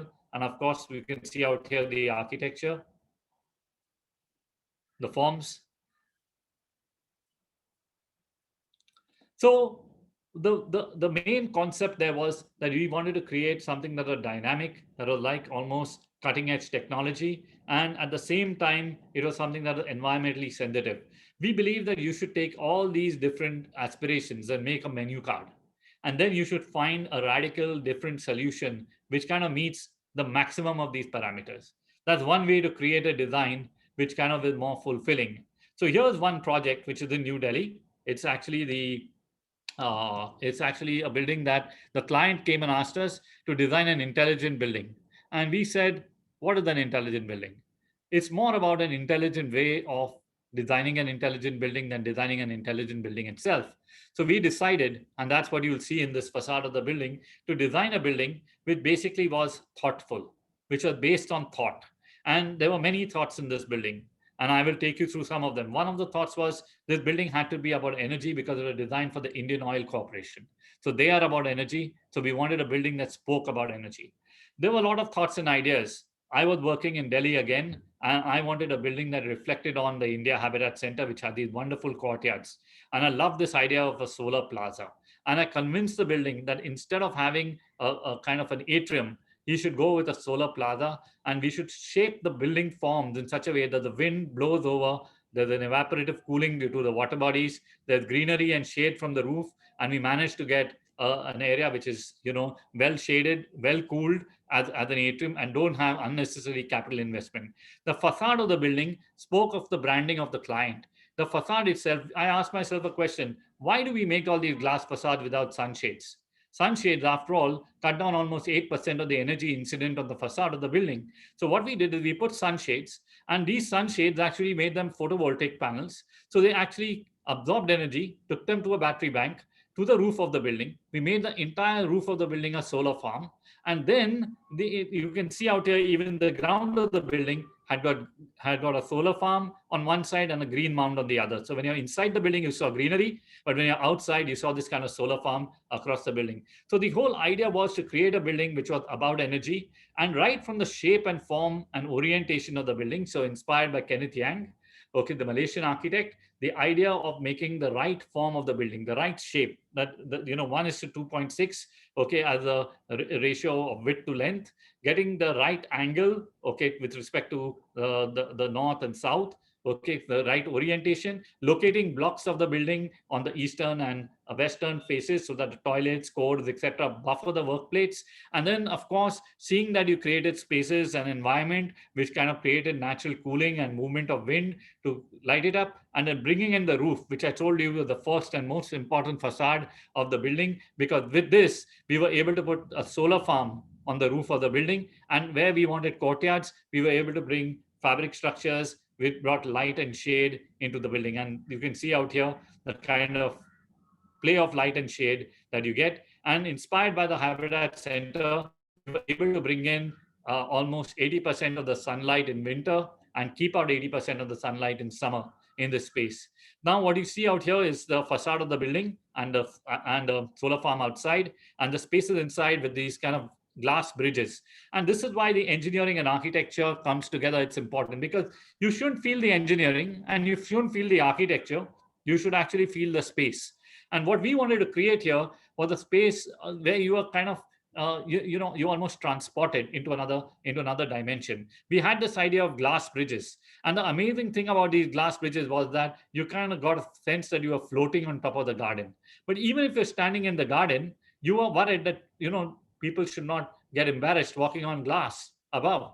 So these glass bridges are specifically designed with ceramic frit in such a way that the ceramic frit was put at an angle so that the people who are walking here could see through, but people below could not see up beyond.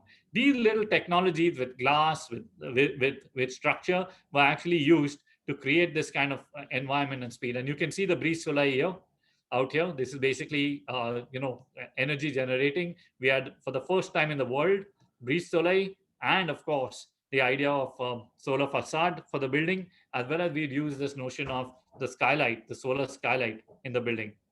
In fact, if you look at it, the architecture of the building had various different, you can see out here the different kind of angles, the different kind of architecture and edges, the interiors, the spaces inside the glass bridge. And when we do this, you actually carry the details out into the interiors, into the finer details, the edges, the Brise Soleil, and these details that are important. So when you're doing your working drawings, when you're doing this thing, please pay attention, because I believe that only about 300 decisions get taken when you make the concept, but there'll be 3,000 decisions taken when you get down to the detailed design. And that's what's very important for you to actually look at. It's fascinating that even a junction, how it comes together, like what you can see out here, this is the glass junction. It's fascinating to sit down and detail these junctions, both architecturally and structurally. For example, you look at these staircases, we wanted this refinery feel in the building. We wanted this idea of steel being expressed. And we wanted also it to be very refined. So we don't have columns here. We have just a steel staircase, almost as if it's pasted outside, and it's fully cantilevered. So you can see it's engineered very, very precisely to allow you to get the feeling of it being just a floating staircase, just floating outside the building. Those are the details of the staircase. And this is a staircase where it's completely suspended. So we've got these tensile rods suspending the entire facade and holding both the staircase and the glass facade together. And this is, of course, the solar skylight across the building. So there's one important idea here that I'd like to convey to you, and that is something said by Professor Edmund Happold. A world which sees art and engineering as divided is not seeing the world as a whole. And I would say this is an important notion for you to think about. And here's a project in New Delhi, which we are actually building now.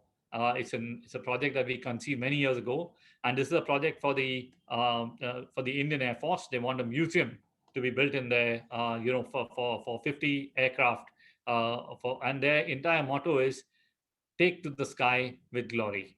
And the whole idea is to take to the sky with glory. And so we took the eagle on the lapel of the shirt of the Indian Air Force. We took this eagle and we tried to bring this eagle into the concept of the building. And so what we did here is that we actually evolved this entire design scheme based on that notion. So that's the master plan, and this is the building.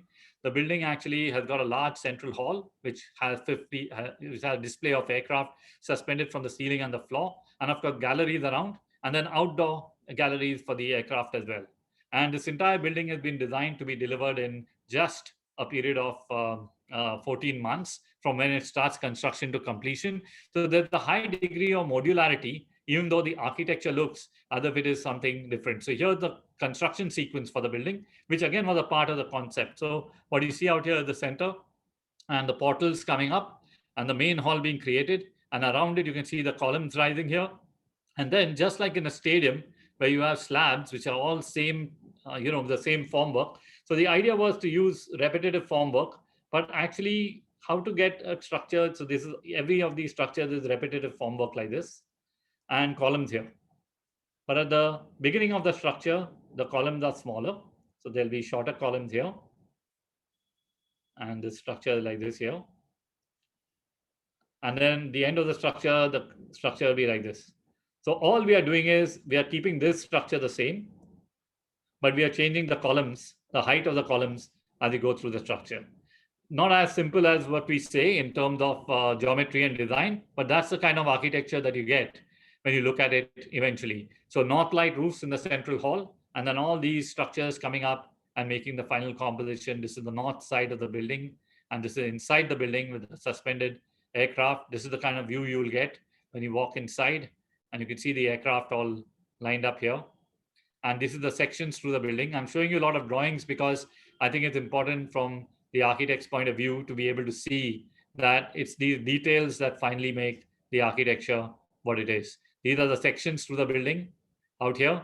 So simple engineering and architectural solutions, but capturing the spirit of a building taking off, flight, and the notion of flight through this building, and getting the idea of, the structure made in such a way that you can actually suspend aircraft from the ceiling. So it's pretty complex structure. We've also got light tube skylights inside, trying to bring light in, both through north lights and penetrating the lights. And here you can see is how we've actually detailed out the structure of this entire building. And this is the elevation that you will get as we move out of Palam Circle outside Terminal 1 in Delhi. And so these ideas, these notions, these concepts, we've been using in our architecture. We design a lot of airports. And this is the airport in Hyderabad, where we use the concept of the eye or the leaf as the central concept for the building. We've also, you can see out here, this is a skylight bringing light in, but actually the light is indirect. And the idea of, these clear story lights and roofs out here. I'm not going to describe these too much. I'll leave it to your imagination. This was inspired by the river Krishna, okay, the Vijayawada Airport, which divided two. You can see the river in the background. It divides two cities, the city of Amravati and Vijayawada, for which this terminal is being built. It's an airport for twin cities. And so we've used this concept of the river, the flow of the river, and the aerodynamism of flight, okay, in developing the concept. This building is under construction right now, and we are doing the architecture, engineering, and project management for the building. And again, you can see the expressive notion of river, flow, water, and of course, in this case, the dance, the local dance. And this is another airport where we use the notion of the hyperbolic paraboloid roof, which I talked about earlier. And now it is used basically because this is in Jabalpur, and the whole idea of fragments and stone. Jabal means rock, and this place is called Jabalpur. And so this is the kind of architecture and feeling that you have, a fractal feeling when you move inside this building. So thank you very much. I'm now going to take you to a final chapter, and I'd like you to be ready with questions. I've taken you from dreams. I've taken you to the reality of some of the architectural work. I'm going to take you through one project where I'm going to show you how in one project in a design studio, we go from zero to the built form. And I'm going to show you all the kind of decisions that we have. And please note that the kind of study you do in your architecture school or you do in your architectural office, the importance you give to concepts and ideas is very, very important to every aspect of these projects. And we also follow, it's almost like what we are doing is we are working in an architectural school again, while we work in practice in the office. So what we've tried to create out here, okay, is the delineation, the idea of delineation. As important it is to make a concept, it is to know how to delineate the concept. Okay, and what you see out here in terms of the blueprint is this idea of form follows meaning. What is meaningful is beautiful. That's the line which defines all this. Now, we were invited to design the Mahatma Gandhi International Conference Center in Niamey, Nigeria. This was a project that was a design and build project. The client for us was a developer, Shapurji Paranji, and it was a very adventurous project because no one was, it was a challenging project because it was a landlocked country, Niger, and we had to build this project, design and build this project in just 14 months. So the whole issue was this landlocked country, it took 4 months to get any material there, and how would you do this?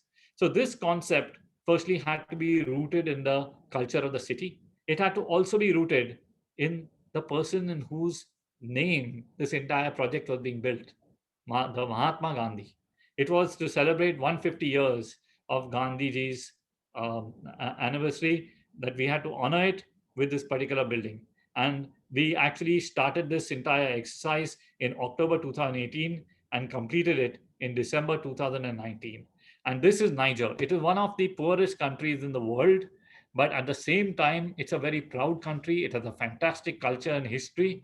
And what it wanted was it wanted to have the African Union Congress held on in the country.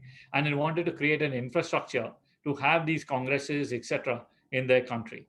So what did they do? In Niamey, in Niger, they actually invited, us to come in and design and build a project for them. Okay, and what did we do? We actually inspected the entire site. This is the site, wonderful site, because it's located right in the center of the city. And, it's located at an area which has a lot of meaning because it was located very close to the Presidential Boulevard. So at this end of it was the Presidential Boulevard. At one end of it was the Presidential Boulevard. I will just take you to that slide. Sorry about. Yeah, so this was the Presidential Boulevard where you see this arrow coming in. This road was the boulevard of the city out here. It's called the Boulevard de la République. And this was a Palace of Justice. So it was located at a very important corner. And we had been given this half of the site to actually design our building. So I will take you through this building as we go through the next few slides. So here you can see this entire Justice roundabout. There was a hotel being built to the south of our site. And there were various structures on our site. So not only were we asked to build on this site had got huge contours, almost 14 meters of contours at the site itself, but it also had, you can see the kind of site it was. It had such heavy contours. It had other structures on the site, which we were supposed to demolish, take away, and we were supposed to build in a very rapid time on top of that. Otherwise, we would miss, the Congress and the use of the building. So what happened is that the first step that we took, you see, just like in the presidential palace in Ghana, we actually went and first made a study of the whole region. So we had a team that went, they studied the region, they studied the geography of the place. Wonderful. Three different geographies, three different types of topographies, geographies, and natural developments in this area, the Sahara region, the Sahel region, the Niger region. And you can see out here the famous river Niger, which basically moves right across 5 countries, and it names Niger on its way, right? Where at the capital Niamey, you can see where we are building. And this entire river had a form like this, which was the form like a boomerang. And you can see we developed the form of the boomerang from this form of the river and extracted the flow. To the right-hand side, you will see the sketches which we developed as we moved around the concept. Another thing that fascinated us was this whole notion of the calabash. The calabash was a bowl made out of a gourd or a pumpkin, which is dried in the sun, then decorated by the people, and they use it to carry water. They are poor people. Water and food is what's important to them. And so this dish is perhaps one of the most important dishes that they have. So this particular dish was very important to them. And of course, when you look at the African landscape, one of the most peculiar trees, one of the most fascinating trees is the baobab tree. And so we were, of course, inspired by that. We were inspired by studying this place is known, famous for the Agades Mosque. It's a 500-year-old earth architecture, and the minaret is really famous. And you can see out here sketches from the minaret, sketches from the architecture that we saw. And one of the things that really, really, really fascinated us, and it was really amazing, was actually the salt pans. These are man-made wonders. And these particular salt pans of Tigita and Tasun were actually where we got a very, very important inspiration. Gandhiji is known for the salt march. And so we took the design abstract of the salt pan and we said, this is going to be important in our design. We also looked at the fresco paintings and then started sketching and drawing from the symbols of the people and the various things that made importance to them, and even took the texture of the adobe walls. So these are the ways we kind of study. And just like you do a study, you go to study your site, it's important to just sit, look, think, absorb like a sponge, and put everything into your subconscious mind, because it's all going to be useful sometime and somewhere. Tuareg symbols, tribal symbols, everything is taken, and we like the culture of the place, the people, because you're after all designing in another culture. And India is a country like that. It's a country of many countries. So whenever you design in different states in India and different places in India, you go through these experiences. So what we did here, for example, this is the shield, the Tuareg shield. We developed a design extract from that, and you will see how we used all this. And this is the tribal influence in the coat of arms, for example. And you can see out here the 16-rayed sun, which forms the central emblem, and we use that as an extract. So the first thing we did is we saw the site and we understood the different ways we can extract the design. Then what we did is we moved into the entire composition. And when we made this composition, and what you see out here in this building is a main convention hall where the 60 presidents of the different countries of the European Union will meet, the plenary hall, and then the banquet facility. And all of it is linked through a colonnade, which you can see outside here. And these are the various different axes and junctions that you can see, the site, and that's the plan. So the presidential hall, plenary hall, and the multifunctional banquet block all linked together by a colonnade, a garden setting off the drop off, the central statue of Mahatma Gandhi located here, and then, of course, at the axis of the presidential boulevard, the Freedom Tower, which form the main axis. The entire design made like the boomerang, not just in the on a bird's eye view, but also right in the third dimension. You will see the flow of the river and the flow of the boomerang in the third dimension as well. You can see out here why we did this. So there are different layers of logic. One is an aesthetic logic, but there's also the logic of construction. We basically built three separate buildings so that we could attack all the three buildings at the same time. Each building had its own structural system, which are independent. So we could build everything separately and we could attack all fronts separately so that we could build quickly the entire complex. And the facade was actually prefabricated and brought together and assembled and made in front of all these buildings out here. So the construction strategy and the design strategy, the timeline, all has to come together while you're conceiving the entire building. And that's how we brought it together, literally like a kit of parts, which brings the whole thing into one composition. So let me talk a little bit about the inspirations. One of them is certainly the calabash and the salt pans. The Dandi March, and it's something that inspired us, along with the salt pans of the Desant. What we did is we used this notion of the salt pans and brought it into the central facade, the bowl of the building where the presidents meet. This bowl was inspired also by the calabash, and the pattern of the calabash. Just that the pattern we brought was the pattern of the salt pan, and we brought that entire thing, including the color of the minerals, into the facade of the building. Actually, this is the first time in which a musharabiye had been made with stained glass within it. So it was a very unusual musharabiye, and mind you, we were doing all this in a project which was working at breakneck speed. And you can see the architecture and its resonance with the salt pans, the way it looks outside, the way the salt pans are. And not only did this architecture carry on outside, but also into the interiors and into the projections on the walls. The idea of having the stained glass and the shadows was to create these projections across the walls. This project was just complete before COVID, so I don't have many pictures. These are under construction shots, and we probably take better pictures when it gets complete, when we are able to visit. And what you see out here is basically a notion when the entire building lights up, is going to light up like this, like a jewel box. And when you walk inside, okay, you can see out here in the frit on the facades, the same kind of pattern forming so that you can look at this whole thing through the whole framework of these salt pans. Well, besides the salt pans, this notion of the sun was very important to this design.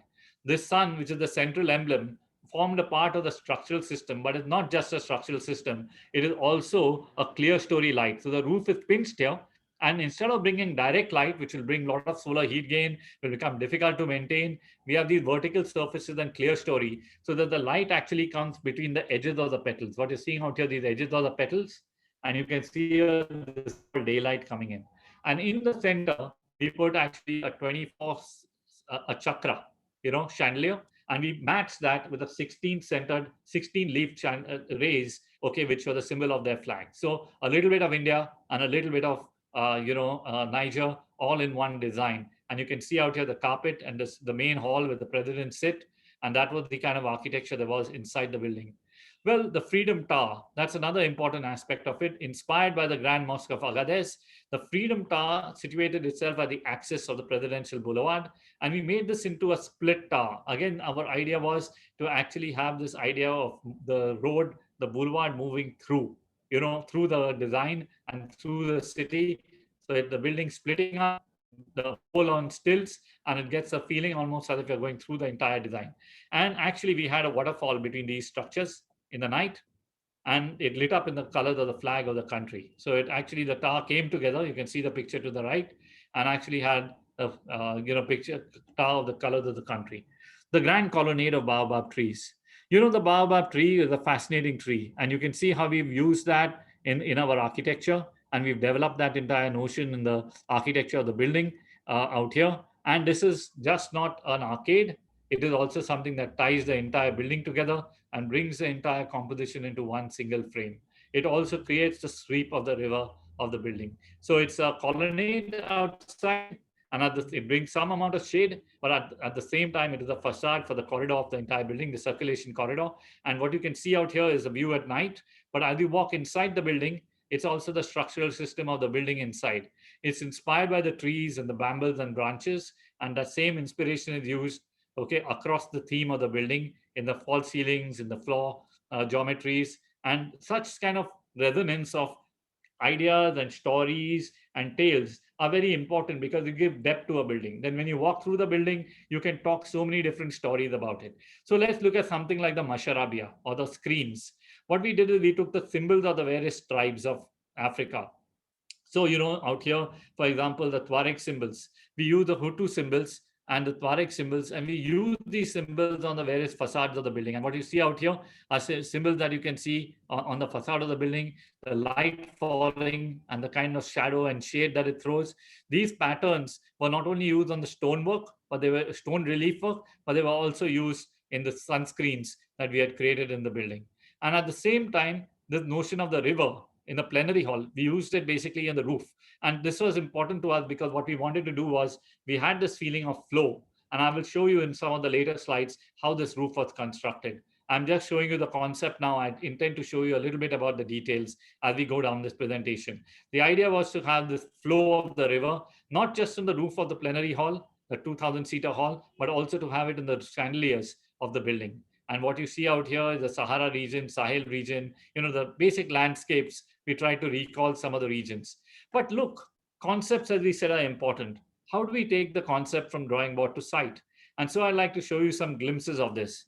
We use a lot of three-dimensional studies, a lot of three-dimensional geometry. We like to work on Revit. This is an exploded geometry of the plenary hall, what you can see out here. And we try to integrate the structure, the architecture, and the interiors, and of course, the building services into one design. So the concept, as you can see in the left-hand side, is important. And, we sloped this roof. We could have kept it flat, but we sloped it because we got all the drainage coming down in this way. That created a sense of drama inside the hall as well, okay, at the same time. And another interesting aspect was that we had this entire structure free. So you have the building structure inside, and then you have actually this structure, the roof structure cantilevering out and free. That allowed us to free the facade like Kabuthi had done. He completely freed the facade and allowed us to make the bowl almost independently of the structure within the building. What you see out here is how the roof was designed, and even a simple thing like a gutter detail.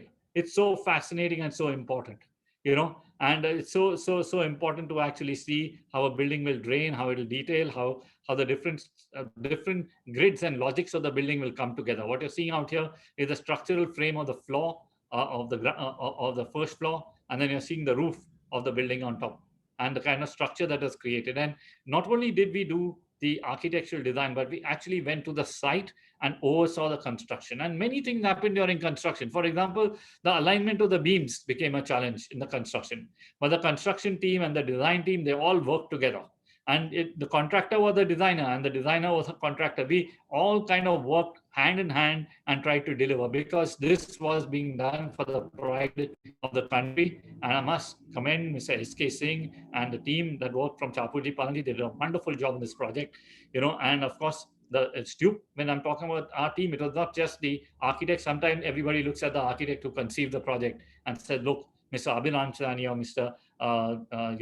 Manish Desai, Ms. Diana, or Mr. Mahesh, or whoever it might be, and they praise them. But what's important is that there's an entire team, the entire orchestra.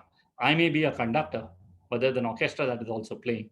So it's very important that we integrate and we give an integrated product as architects. Whether we are working with in-house engineers or we are working with engineers outside, we should work in a way in which we can bring the entire team together. And whether it's product design, design of a light, or it is the design of a roof, interior design, false ceiling, or building services, everything must go hand in hand. Or the facade, for example, the facade was so crucial, so important. We got so many different, permutations out of just 6 different types of panels. And you can see the colors that were chosen after a lot of research, working with the facade contractor, and then developing this entire facade concept geometry, overseeing its construction, and your heart is literally in your mouth till the building is constructed.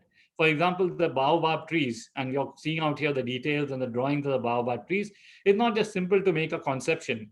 What's going to be the detail out here? How are we going to articulate this detail? The whole beauty on this design lies in this detail, because the same structure was going to be created across every building out here. And if we wanted a sense of curve, we had to tilt this structure so that they almost met each other. How could we tilt them? And how could we get a sense of a curve connecting all these together? It's all in this detail. And that's why I say you can make a concept, but there are 3,000 other details that need to be developed, and perhaps many more, depending on the nature of project that you're creating. And it's very important for you to find beauty in all that. It's not just in the great gestures, it's actually in the little detailing, because that's what actually articulates your story. It's not just the main plot, but it's actually in the way you form in the words that actually express the tale. And it's these words that will put the shadows on the walls and will take your story and put it on the floor and the different parts of the building. So these musharabia that you see, they're not just screens just hanging there. They are actually ties, structural ties between these columns. So it's a structural logic. It's also an architectural logic. It's also an environmental logic, bringing sunshade into the facade.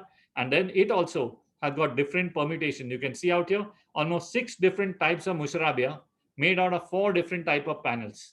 So repetitions and also making different kinds of patterns. And then we use these patterns across the walls of the buildings. Patterns are important because as you walk through the building, the story should continue. It should go with, the person should flow with your story. You should be able to see the narrative as you go across the building. Here's the plenary hall. It seems very simple. In sense, it's not simple at all. It's a large hall, very complex. Acoustically, it's a convention hall, but it can be used for various different types of performances, right? So it has a multi-functional use. And you can see out here the structural system, the building under construction. But something that I really love about it, we wanted to build something, a roof, which had a flow like a river in a building which had to be constructed, and the construction window was only about 7 months. So imagine you want to do so many fancy things, and the building has to be built so fast. You really have to have a tremendous amount of will to be able to achieve these things, and you have to conceive these things strategically. So what we did is we wanted to have this kind of waves, and we wanted the roof to have this kind of flow of a river. What did we do? We took one panel. You can see the rectangular panel to the left. We cut the panel like this, and this is made out of a foam board. And then we split it, and then we started splitting it in half. And then we started joining halves together. So sometimes 2 halves were joined like this. Sometimes there was a half like this. And then there was a straight part like this. Okay. And because we took all the different sections together, we made a series of verticals that you can see up here, and which created a flow in the pattern. And these were acoustical boards, mind you, foam boards. So these acoustical boards actually went up in the ceiling. Now this helped us because while the services were being put, there could be errors happening, things could be moved around, things could be not so precise. Everything got hidden. We had this kind of flowing roof below, and it was acoustically correct. And we were able to snap this on and put the entire structure and architecture together. And so it was an acoustical material, acoustical strategy. It was an aesthetic strategy. It was a strategy to cover up for the speed of construction. Any errors might happen. And yet it gave us, a kind of a spirit to the building because it created the flow of the river Niger, which we wanted to create not only in the elevation of the building, but we wanted to bring sense of it inside the building. You can see the kind of flow in this chandelier that we've done, the chandelier made out of pipes out here at the entry. We wanted this ethereal feel as you come inside the building. There's, of course, a banquet hall, which is a much simpler structure. And then there's this escalator block, as we call it, but it's really the block for kings because as you walk down this block, you're going almost through the hypostyle hall, of the mastabas of Egypt. You get this kind of feel. This is the same hypostyle hall under construction. And you carry these ideas into the interior. Do you remember the shield I spoke about? You can see it in the chandelier out here. For example, the salt pans, they find themselves in the screens. The ehel posts, they find themselves on the walls. Little hints, little clues about the culture of the country, the place, etc. They kind of recall themselves all over the place. Of course, as architects, we don't talk about it, we don't write about it, we present it. These are our thoughts. When you're moving through the building, you're left to discover these stories yourself. And there are different stories and different narratives. What attracts you, whether it is these carpets that we have, which are reflecting the salt pans or the brambles, or it is the carpets that have got the inspired by the fabrics of the people, the colors and the fabrics of the people, or the lights which are inspired by symbols of Hossas, the Hossa tribe, or the chandelier with the coat of arms. All these little things, little ideas, little thoughts, okay, constitute the complexity which brings an interest into the building. Okay, so what we'd like to say is we've also, when you work on these buildings, you've also got to sit down and work with others. So when you talk about a forum, or you talk about bringing people together, working in teams, making an organization which creates good works of architecture, you may be the author today of these works. Tomorrow somebody else can be the author, right? So you've got to see to it that you're able to work with other people in a free and open spirit. So this is something that we've done with an artist. And although we are very much involved in the concept, right?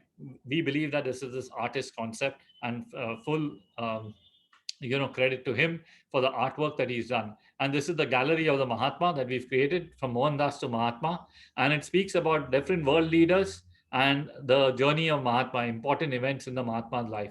And this is the Garge, the sculptor, done fantastic job of sculpture of Mahatma Gandhi. We wanted a striding Gandhi moving forward, and you can see a picture of our client, and you can see Mahatma Gandhi and the center out here.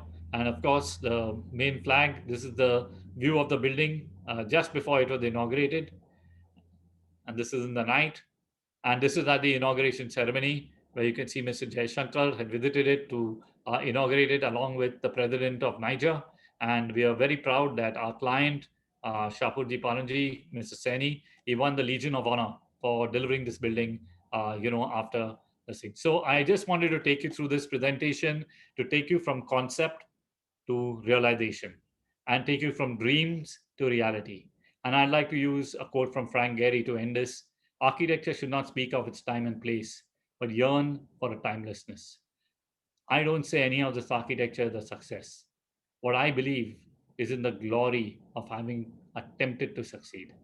And I leave it to you to ask questions. And let's, I hope we can have a good question answer session about what this means to you. And I hope I leave you with this thought that there are 5 dimensions to architecture: length, breadth, height, time, and meaning. And it's how you take these dreams to reality that actually defines you. Thank you very much.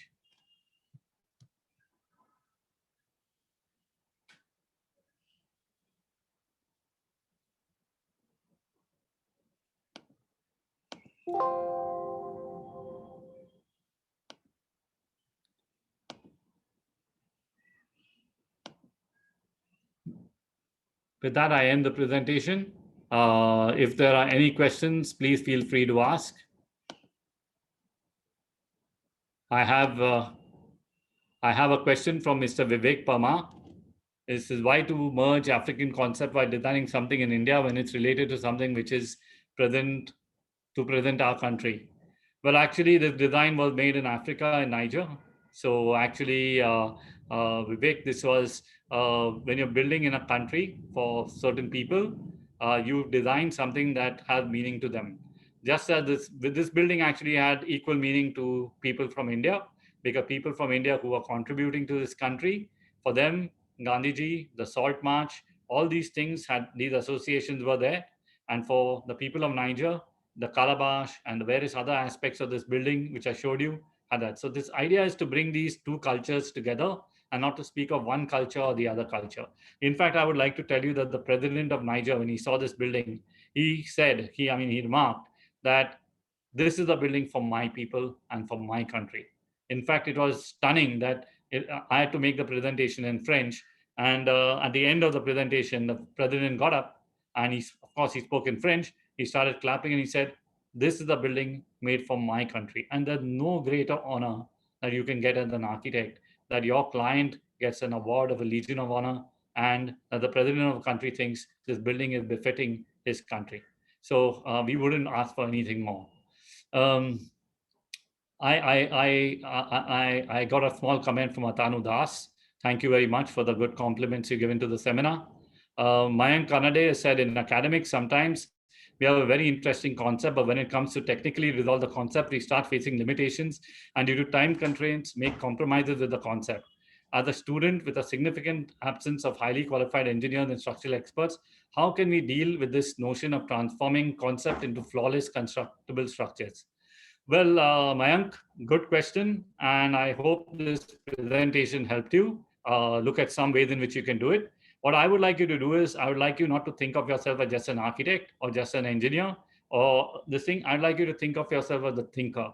And I'd like you to make everyone who comes to the table around you, whether it be the client or it be the structural engineer, the MEP engineer, start thinking the same way.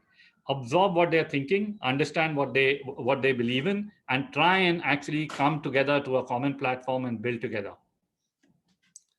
So, Aditi Sontake had a few nice things to say. Thank you, Aditi. And you also asked me to elaborate a little bit on the fifth dimension meaning. So that's really something I wanted to contribute to you. It's very important, to have this fifth dimension, which is the dimension of meaning, because meaning, well, it's important to me. Not every architect needs to say that it's important to them. I believe as a student of architecture, you may want to have this concept. You may want to have this, this notion in your work, because meaning is something that, I believe architecture is basically a temple of the human spirit. So if good architecture should be like a temple for the human spirit. When you go, like I go and see the Portuguese church of Charles Correa, right? I get inspired, by his work. So I believe that anything that you build, right, it should be something that truly inspires you, out here. And I believe that architecture should be built. Like, you say great project in India is to be built. Yes, build great work, but make it something that really capture the imagination of the people. And it's of the people, by the people, for the people. It takes people and transports them into something new. I think that's important. It has to come from the earth and reach for the skies. That's what I would suggest. Any other questions? I have something from Kunal. He's thanked us for the section. And he said, how do we sustain the learnings and grow more, even while there aren't any opportunities to work for design projects in the field? That's a great question. Well, I think design projects will come and design ideas will come. It's important whether you're working in an organization or you're working building an organization or you're working as a part of the client's team, that you think about this. The idea is that if everybody is thinking, right, people don't look at other people interfering in their work or their domain. As I said, you must dance on the periphery of reason, dance on the boundaries of all these thoughts and ideas. I believe that is very important, okay, to test the limits of every kind of boundary that you have. So just don't have these boundaries. Don't say, how is it possible? Make it possible. Make something happen. That's what I would suggest to you.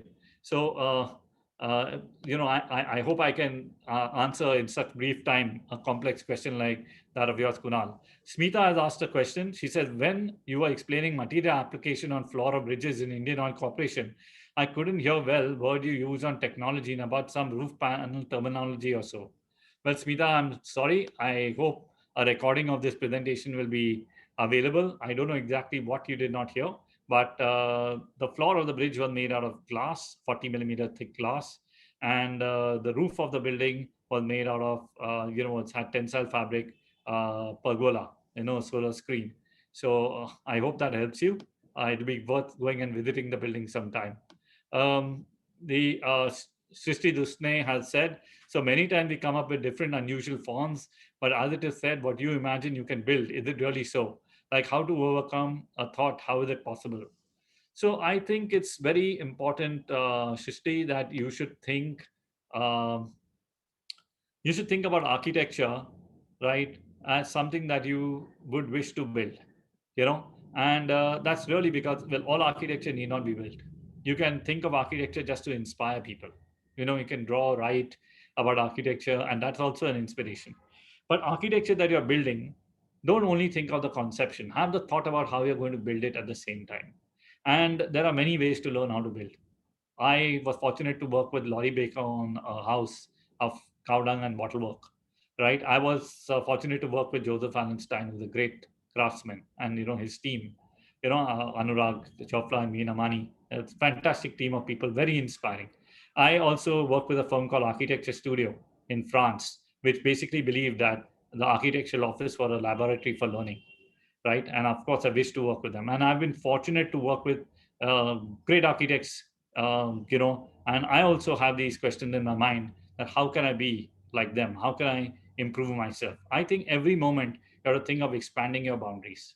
Think of going, taking this yourself to the next level, and absorb and learn from people around you.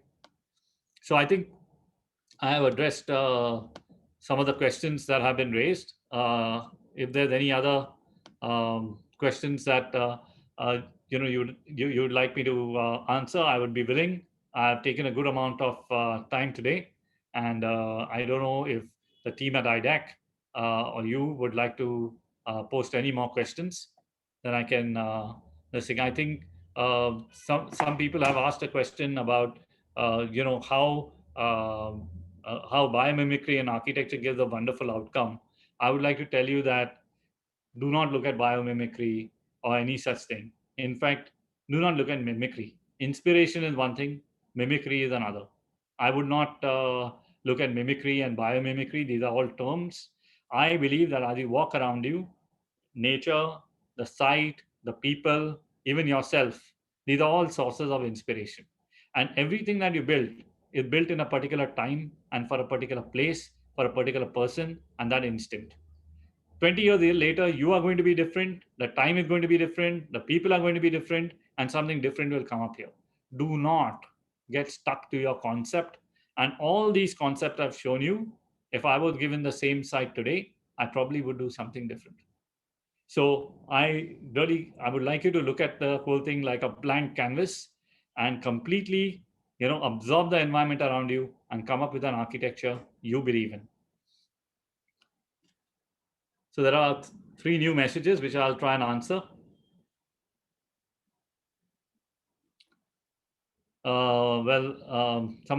Manav has been talking to the panelists and saying thank you for the thought-provoking session. This session was basically meant, for young architects, young professionals. It constitutes the kind of work that I've been doing and the philosophies that I've been following for a long time. I've basically believed that we must build a practice. Yeah, we must also build good works of architecture. We are designing both at the same time. And so when you walk out and start doing your architecture, keep that at the back of your mind. It doesn't matter what scale you build. My real ambition was to build 3 good buildings, 3 buildings that I would be proud of. And I don't know, when I sit down and reflect, whether anything that I built would be falling into this category or there's something more to come as I go down the journey of life and find something, at the next frontier. So I've been asked a question, what are the constraints you face when you usually work with junior architects and at the same time some senior architects too while working together? Good question. So, I believe that when you have a practice, let me tell you a little bit more about the idea of the design forum. I said there's someone like the conductor of an orchestra. So you got to basically give spirit to these people. Now, I believe that any architect, right, has potential. All architects have potential. So when a young architect comes, actually he doesn't know how to detail a building out. Okay, what he really will know, is he'll have ideas. So involve him from the first day in ideating. Let him be a part of the ideation.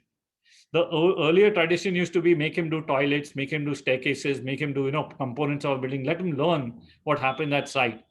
I believe in a totally different aspect. I believe make him jump into the deep blue sea and harness his potential and bring something to the table right from the beginning.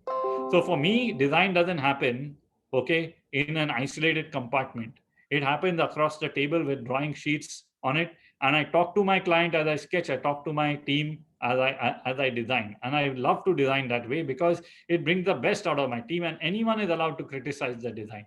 Anyone who knows my practice will know that basically anyone can question, and the questions are open. And we have the confidence to draw and sketch in front of everybody so that we are participating, together in creating the work. So this is a very important part of it for me. Uh, Books that will help in terms of experience and exposure. I've introduced you to some number of architects. I would also like to tell you that I have very subtly introduced you, okay, to some concepts. The concept of deconstruction.